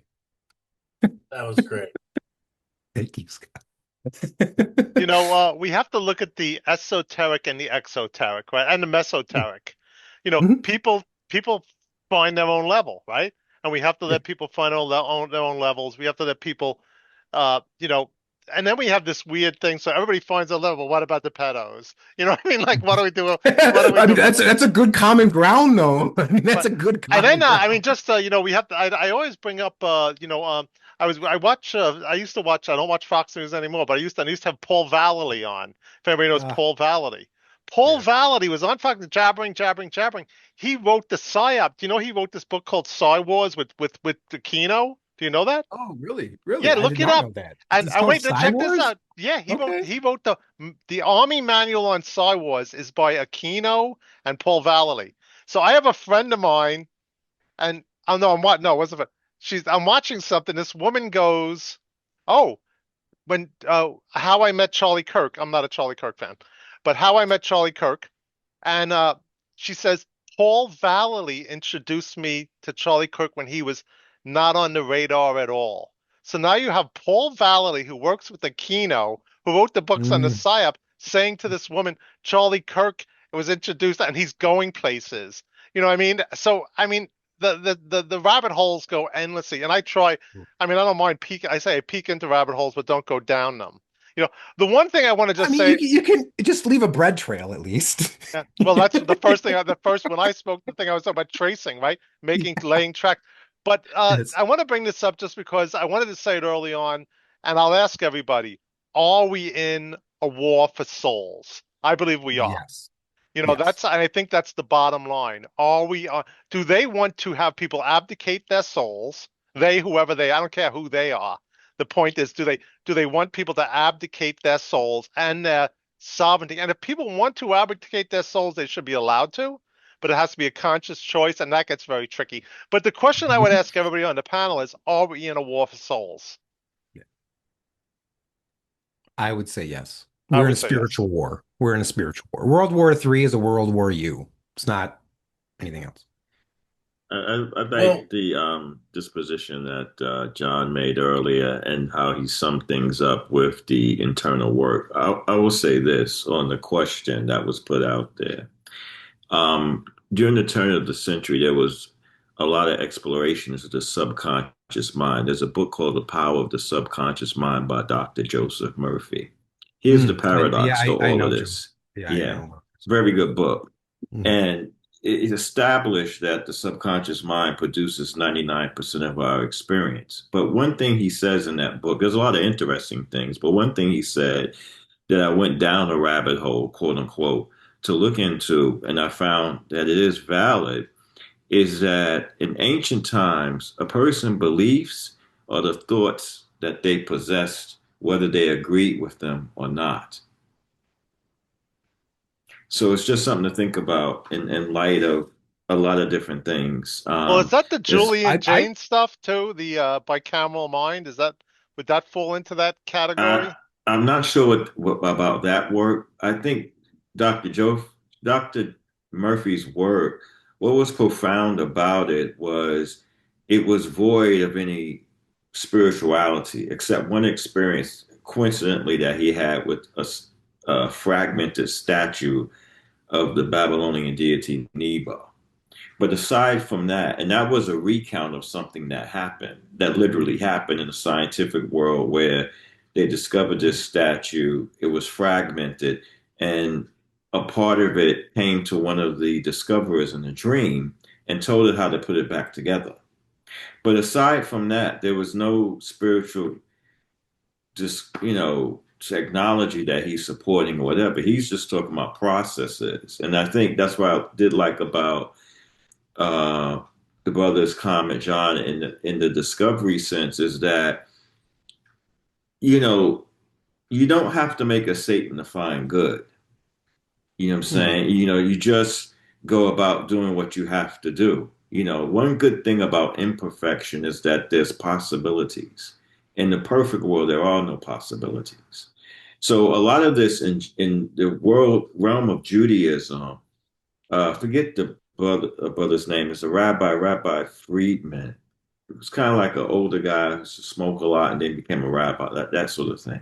But he said something one day that was really profound, in that in the Jewish view, man was sent to this world as a soul to take the lowest level and bring it up. So when Eve did what she did and everything, it was purposeful for man to get to the lowest part to bring it up, right? The problem is that we have a stunt of memory about a couple of things in our own way, that we're trying to figure out. So, and this gets a lot into the Gurdjieffian work. I'll tell you one story now to shut it down, because I don't want to speak too long, but I had a mentor, and I had came across books like Insertion of Miraculous and everything. And he had passed on, but his teacher was a person who could teleport. This was in the Gurdjieffian lineage. So I was kind of like, man, looking for a Pacific school and all this crazy stuff. And my teacher used to tell me you could find it in any school, but I didn't understand it. So I came across one of his friends, and he said, look, in order for you to understand those things in those books, you should really attend this, session. So I met the teacher, and he had gave me like a little interview. It was a very peculiar thing. But anyway, he says, I want to give you an exercise. I'm like excited, like think it's going to be something crazy, like some form of meditation, all this crazy stuff. He said, I want you to go tap yourself on the back of the hand every time you walk through a portal of a door. So I'll meet up with you in 7 days. So the first couple of days I got it. Then maybe a pretty face going on the train distracted me. Maybe there were certain repetitive images that kept me distracted. So finally, when I met up with him, I felt embarrassed, but I had to be honest because how am I going to get anything out of this, teaching? And he said to me, he said, that's the whole idea of the exercise, to show you how much asleep you are. Mm. And that knowing in the moment is the knowing. It's not the holding on to the fact and this got to be true, this sort of nonsense. It's developing awareness of what you're doing. Then a person could do. Wonderful. You know what I'm saying? Mm-hmm. And so where the battle of the souls lie at, I mean, first a person has to do, in order to even see that.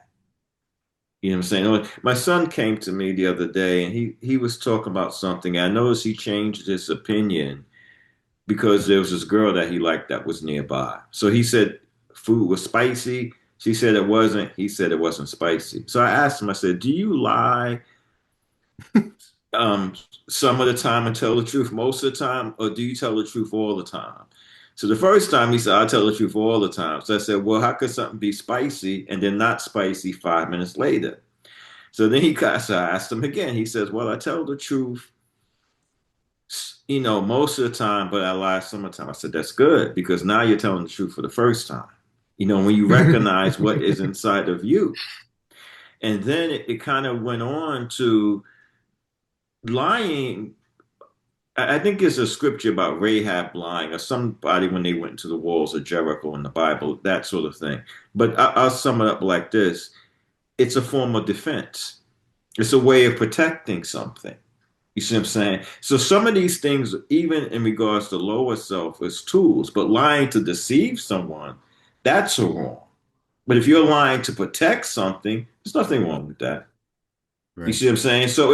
So that's the alchemy that we have between the two selves. I think this is also right in Islamic thought as well, like the lower self and the higher self, and coming into a space of that. So whatever mind you want to give credence to, then you deal with those results. You know what I'm saying? You do. I don't think there's anyone who's like, in the sense of slavery, humanity could be in a sense. I get that, but it's free will. Yeah. If you have a certain consciousness, free will's pushed against in a lot of cases. Yeah. And fear is that mechanism. Yeah.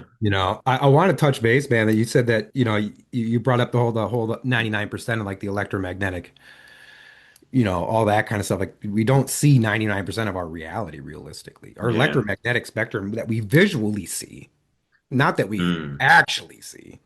I'll make a distinction. What we visually see is actually quite small. Like, we got gamma rays, we got infrared, which we know that infrared is actually a way to see a lot of UFOs. Well, how are they there? Well, they're just spectrums. There's spectrums within the light, and the light of whatever we call God, that light spectrum.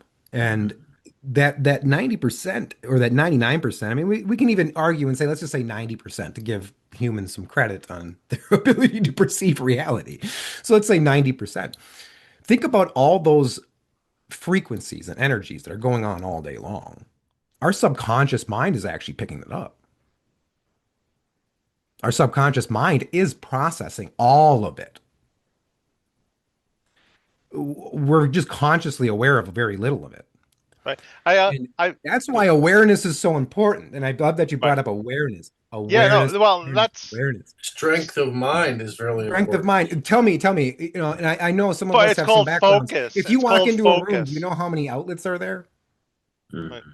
You walk into a room, do you know what it'd be like? All these little tiny little. How aware are you of your conscious awareness? Shows how much information you know at a subconscious awareness. Situational awareness.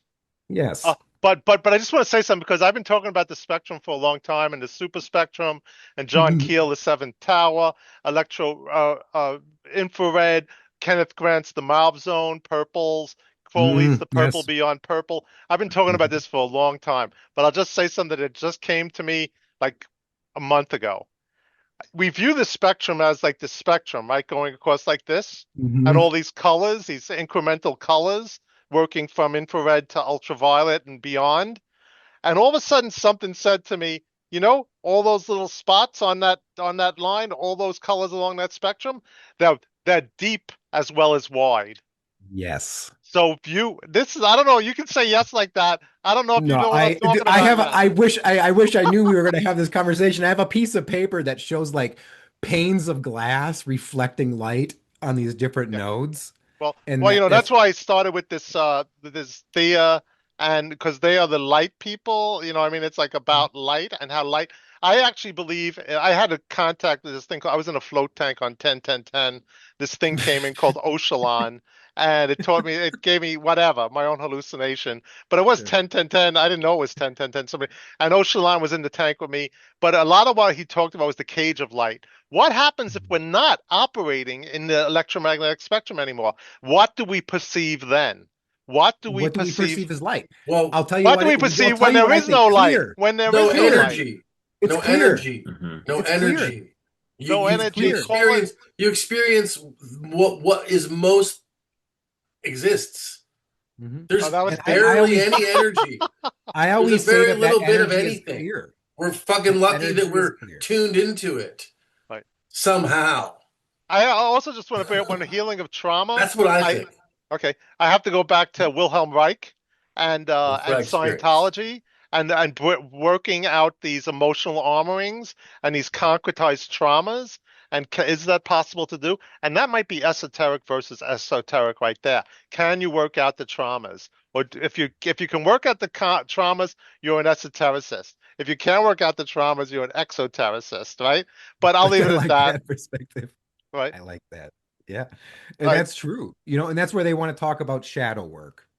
We hear that term shadow work. And I hate to say, when we go up and we achieve the gold, we got to come back down and pick up the shit again. And we got to bring programmed again. And then we get programmed again. And we work through it again. And we work through it again. I said this earlier. Because we're esotericists. God, Scott. Yes. As within, so without. You know, and 100%. Our ability to transcend our perceived limitations is our divinity.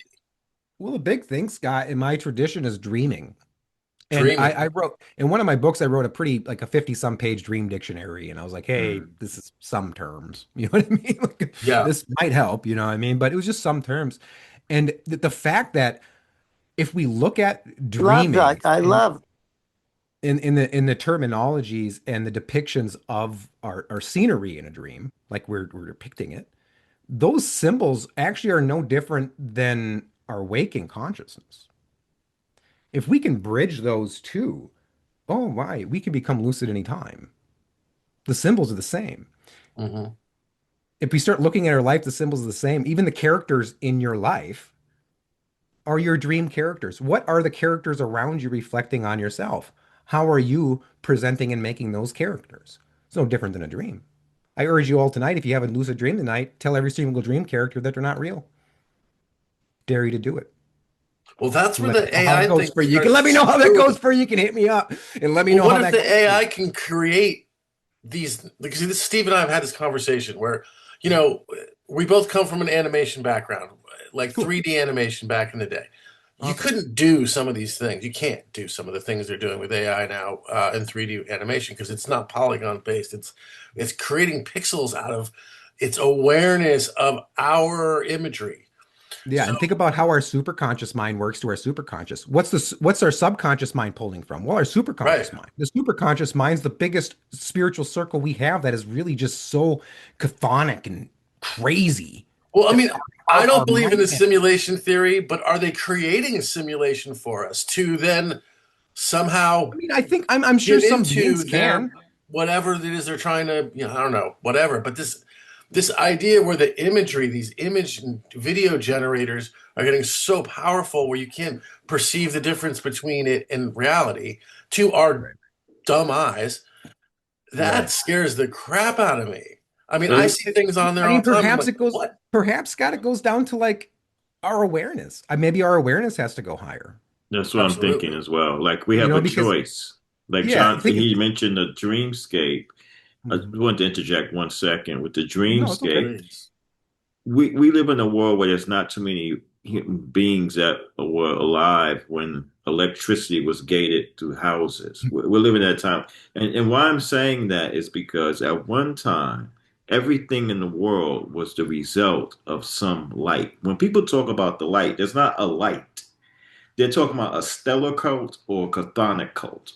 That was the two. Cain and Abel. People don't understand it. He's sacrificing animals. This one's taking bread from the ground, wheat, the bread and the wine. The unification of those two is the bread and the wine.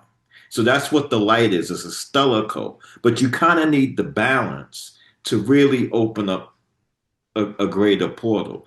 But where I was going with that was that there was a time when everything around us was just the result of sunlight. That's how man lived at one time. So now when you're looking at these images, as the brother mentioned earlier, these collages of images, that's coming from a different light. Now, I'm not saying, because there's different degrees of light, like we see in the Kabbalah. Those are different degrees of light. You know what I'm saying? The different realms of light that you could visit. So maybe we use life force here. There's something going on here. So if you do see a collision, because a lot of people take it for granted because of how it came into the world with machinery. Oh, machines, this, that, and the other. Somebody mentioned earlier, machines are not supposed to think. Is dust from the ground supposed to think? And so it's. I don't think, like the brother mentioned, eloquent. That was a really good point. It will have a soul, right? You know, it doesn't have a soul. But maybe it will come to some place where it will fall in the definition of sentience. Maybe. And I think that's when we get into a basis that I'd known based on certain contact experiences. And you know, and thank you, Steve, for bringing up some of your interesting contacts as well. You know, it's hard to explain. One of mine explained to me that he was biologically AI, that his form was biological, but his conscious was actually AI. Think about that. I did. I remember when I was like, whew, that's crazy to think about. But it's actually pretty beautiful. You know what I mean? Because he's not, I would not put him as a malevolent energy by any means. It's just, it's nature. Just like human nature goes into a bunch of stuff, you know? And you were talking about earlier, I think it was you, how like the ETs or the aliens are perhaps making the world for us. And I think that's very evident that's a big truthful point, I feel, because think about in spiritual work, if let's say we just call a certain spirit, even if you're calling upon grandma, and all of a sudden next thing you know, you have this feeling next to you, and then it starts making you feel and think differently. No different than humans getting massive, like, oh my God, I can make fire. Oh my God, I can make a wheel. Oh my God, we can do this. These divine revelations are not always just us thinking.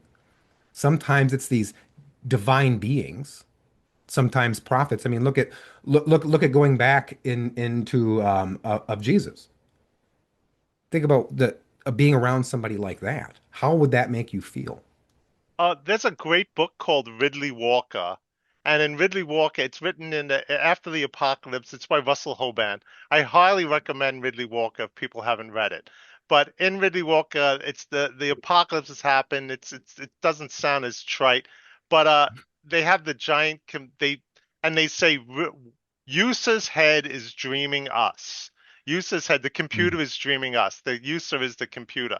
And Ridley Walker, and I used to go up to Wilhelm Reich's grave. And when I go to Wilhelm Reich's grave, I bring my little tiny Teletubby and I stick it up inside of the bust that's on Wilhelm Reich's head. So he can go inside Wilhelm Reich's head and view inside Wilhelm Reich's head for me. As opposed so I mean so anyway, you know, which head is dreaming us? You know what I mean? But well, I just Ridley Walker, read it, because if you read Ridley Walker, you're gonna holy shit. I'm just gonna say. I pulled it up because I'm very interested, because when you say that, in my tradition, we talk about a certain thing called the Karin, which is basically like your shadow, right? And we say that we are dreaming the Karin, and the Karin is also dreaming us. When we wake up and we have our desires and our things that we want to do that might be out of alignment to what we want to do, there's something dreaming it. And then we go to bed thinking about all these great things that we wish we would do, and now we're dreaming that shadow. One's always feeding the other. So I absolutely love that analogy. I actually pulled it up right on Amazon. So that Read Ridley Walker. that means it's gonna it's That's really very cheap. profound. It's $13, everybody, on Can you Amazon. put that into the chat, Brother John, what you mentioned about the shadow, the terminology? I'm sorry, what was that again? Can you put that into the chat, what you mentioned For the about Katarine? Yes, yeah. Yes. And I want to do a little bit further work on that as well. Yeah.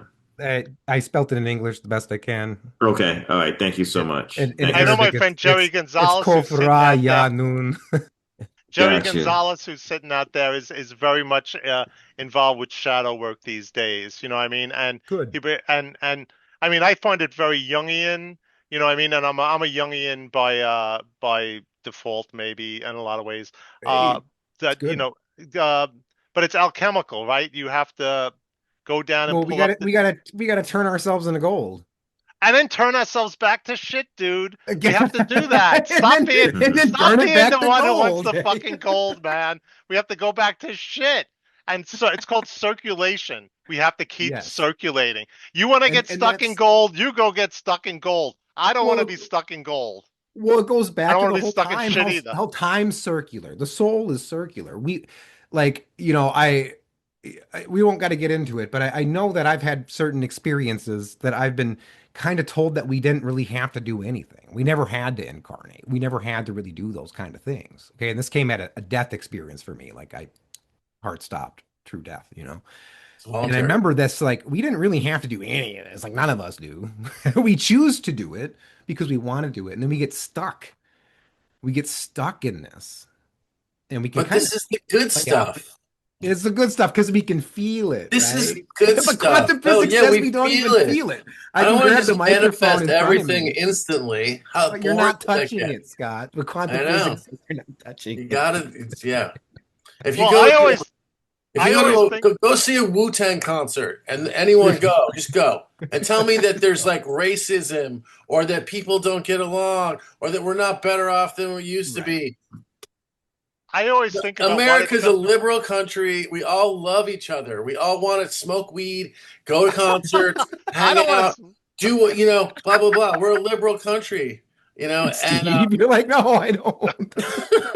No, I'm just saying So, I mean, but by and large, I'm just saying that well, Scott, what you're getting at is the concept that a lot of us talk about, but it seems that none of us understand. That's love.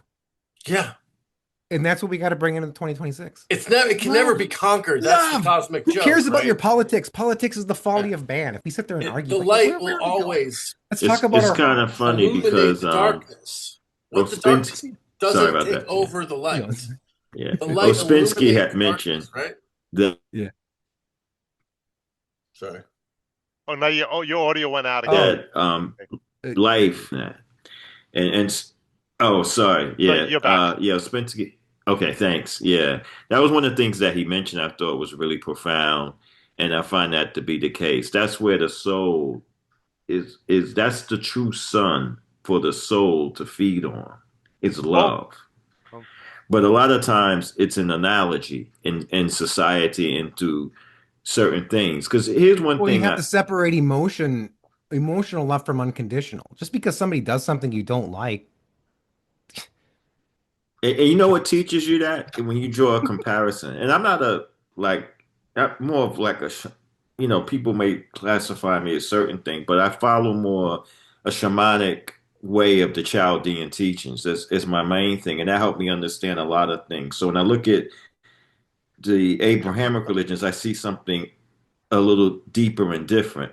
But to go along with your point, John, if you look at the book of Revelation, where it talks about these figures, or some places even in Tanakh, they always talk about these figures having fire in the loins, right? Mm-hmm. But when you look at what happened at Pentecost, the fire was atop of the head, and that tells you the difference. Because the inversion.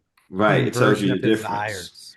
Mm-hmm. Right, and so it shows that man was a completion of something in the creation of him to go beyond, just like you expect your children to go beyond. Right. Just like you expect your children to go beyond. All of these are lessons so that finally, when we do get to that stage that we some people revere the aliens. We can answer all those questions. So we have to learn a lot of lessons so that when someone rolls up on us, we can answer the questions like C3PO. But you know how many lessons does that take to go through in time to get to that stage? And that's the beauty of it. Because all those things lead to greater possibilities. Oh, for sure. There will be a time where man will inhabit other planets. You know what I'm saying? Right now, it seems a certain way, but once we learn the current that's possible on, then we can get to that space. And the universe is huge for that reason. I do want to say something about, I mean, I guess not so much about that, brother, to be honest with you, but it's kind of, it triggered a thought in my mind about how going to like the ET and the UAP and the UFO stuff. I'm willing to bet like they're not from other planets. They just kind of been here all along. And this is where we get in the designation of like jinn and stuff like that. Because if you listen to the old stories of jinn, they had technology too. I mean, they could bring the throne to Solomon within like that. Mm-hmm. They had technology. We look at the Hindu religions and talk about the Vimanas and all these crazy technologies. I think they've been here all along. And I think it's the electromagnetic spectrum that could have been perhaps maybe twisted a little bit. But I also think it's also free will. I think people chose it. Kind of like COVID stuff, maybe perhaps. Absolutely. Because so and when you get that, next thing you know, we know, and I assure you, everybody that's still here, thank you. We look in the sky just because we see clouds and blue sky and stuff. That doesn't mean there's stuff that's not operating outside of our spectrum. And we know, if anybody that's researched deep military projects, that basic technology that they were doing in the 1960s, they could cloak things actually really easily with electromagnetic spectrums. Steve, you're muted. You're muted. Wilhelm Reich had the cloudbusters in the 40s and 50s. Oh my God, and they work. I made one. I've made one. I assure you. He was shooting down the bione energy UFOs. So, UFOs are also manifold, and people talk about like that. Some people get stuck on, they ride it's nuts and bolts horse. Other people ride it's extra dimensional. It's all of it. You know what I mean? It's like it's varied. Everything is varied, and we have to live. I would say it's extra and interdimensional. No different than esoteric, exoteric. When you were talking about the water, the wine, and the flesh, or what was it you mentioned? Yes, yeah. I just did the Camino like 6 months ago. I walked 600 miles in Spain. But what's really funny is when you go to these albergues and you buy their pilgrim dinner, they say to you water or wine, but not both. Not both. And I'm like, why can't you have? And it's a mystery to me. Why can't you have both? But it's water or wine, but not both. You know what I mean? And I take that as some weirdo lesson. You know what I mean? I think there was an ancient times, because that's another thing. Like the history that we're seeing now, it will be ancient one day, and how our opinions, go out will determine will our statues get removed or whatever. You know what I'm saying? So sometimes I'm cautious on some conversations when it comes to machinery and sentience or whatever. But it was about the bread and the wine. Cain being from the field and the wine being from the blood of Abel, and then the unification of that era, because I guess the animals were the stellar code. I'm of the personal opinion that when Adam was naming the animals, that's when astrology was being planned, because he had a chance to observe the stars and draw it up. I don't think he was going around. I mean, that may have been part of it as a correspondence. Let me look in the jungle to get the chthonic side. And then afterwards, if you notice, after that time, there was some sort of unification between those two sides that were at one time at war with each other. But that's spoken about in older books, like from the 1800s and stuff. They do talk about those things in a theoretic sense. But I do believe it was actual history in a lot of ways. And I think sometimes that actual history, and whether it's theoretical or actual history, we see a lot of symbolism kind of going back how the dreams kind of symbolize our waking conscious. We see a lot of that symbolism in one thing or the other. And there's always this thing that we can look at as like electromagnetic and magnetic, positive and negative. We actually have that all inside of us. And I think it's human nature to blend one mate to your negative side or your positive side. And we have all these stories, all these gods and goddesses, positive and negative. Women are magnetic, men are electric to nature. We have all these characteristics inside of us.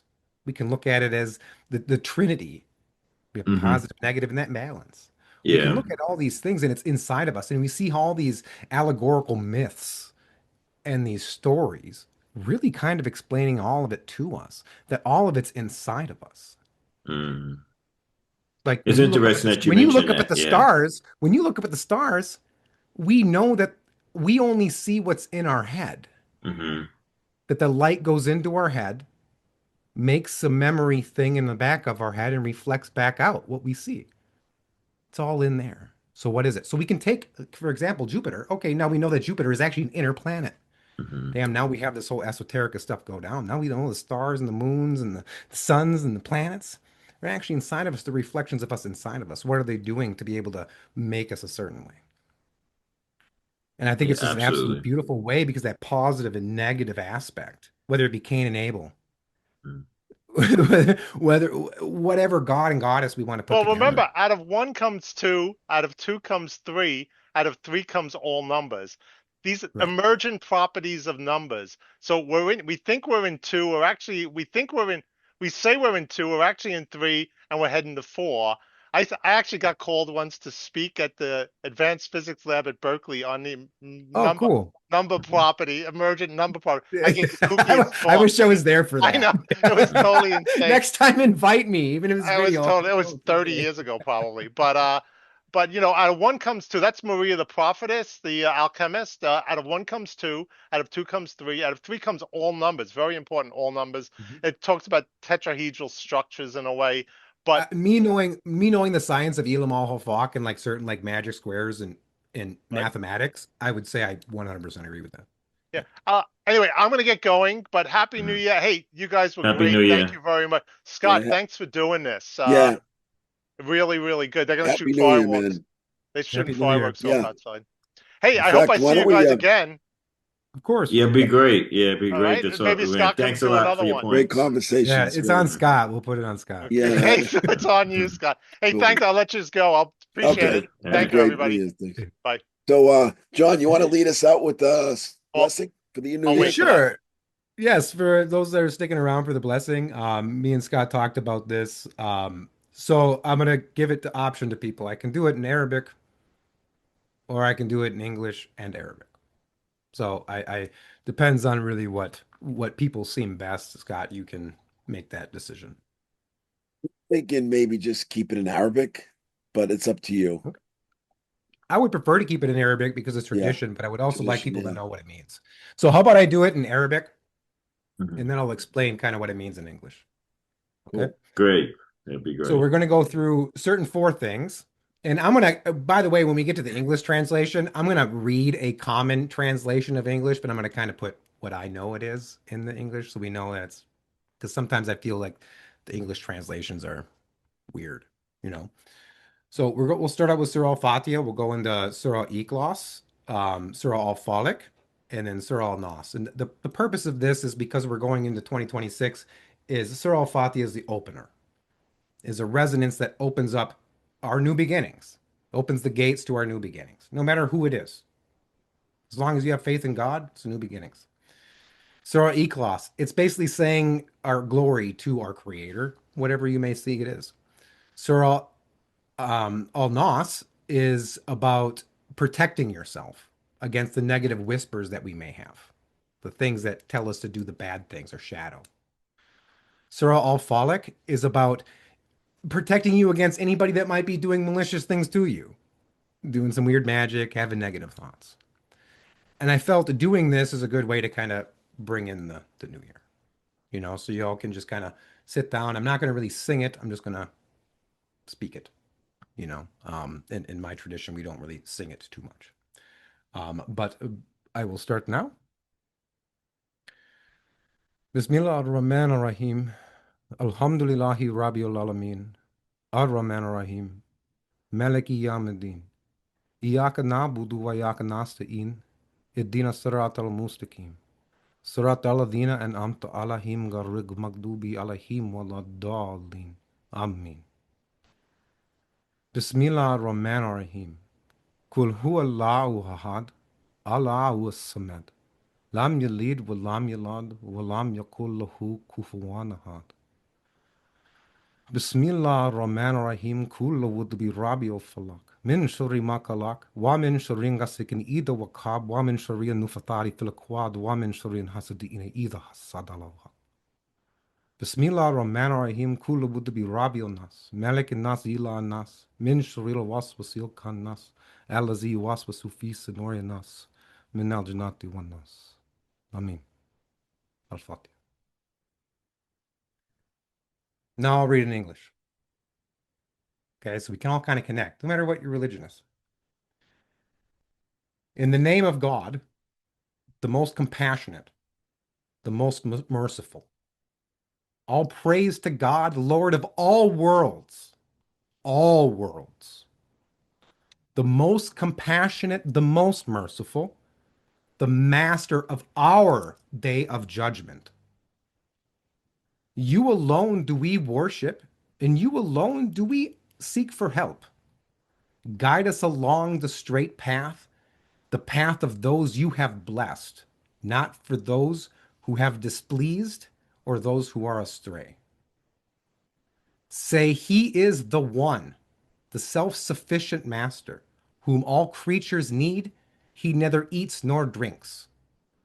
It begets not, nor was it begotten. And there is no equal or comparable unto it.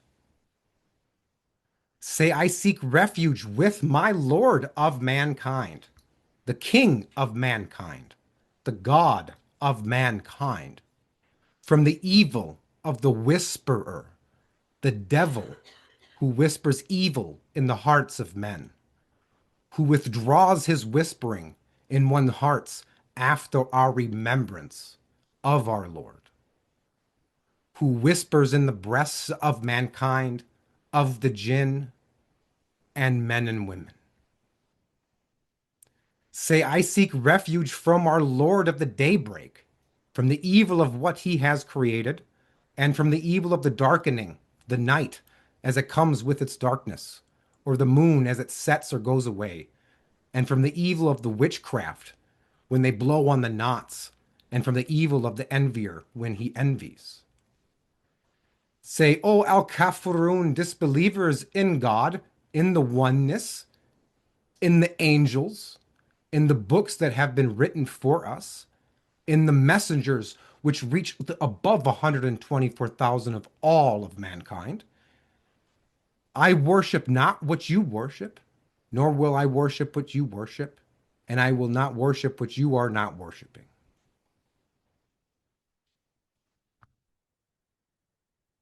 Amen. MashaAllah, beautiful. Thank you very much, John. And I want to go back to that whole thing of when I read that last part. I worship not what you worship, nor will you worship what I worship. I want you to go back to the evil cults that are ruining running our world, and look at what they're worshiping and believing in versus what you believe here. That's the big thing. So, mashallah. Thank you. Mashallah, thank you. Sadaqallah. Have a great 26 everyone. Yeah, happy 2026, everyone. I really appreciate all the conversations. Yeah, this is great, everybody. Yeah. Great. And thank I will you, put John. it on YouTube. Thank you. Thank you. Yeah, and thank you, Sahil Bey. Thank you very much. Thank you, brother. Great. Thank you And for Scott, having me thanks on. for all your comments. Really appreciate that. Thank you. Yeah. I'm a friend of Spears. Yeah, I know that. Yeah, that's cool. Nice. Awesome, guys. All Well, listen, right, have a great evening. Okay. Great. Assalamu alaikum. Take care. Assalamu alaikum. Wa alaikum assalam.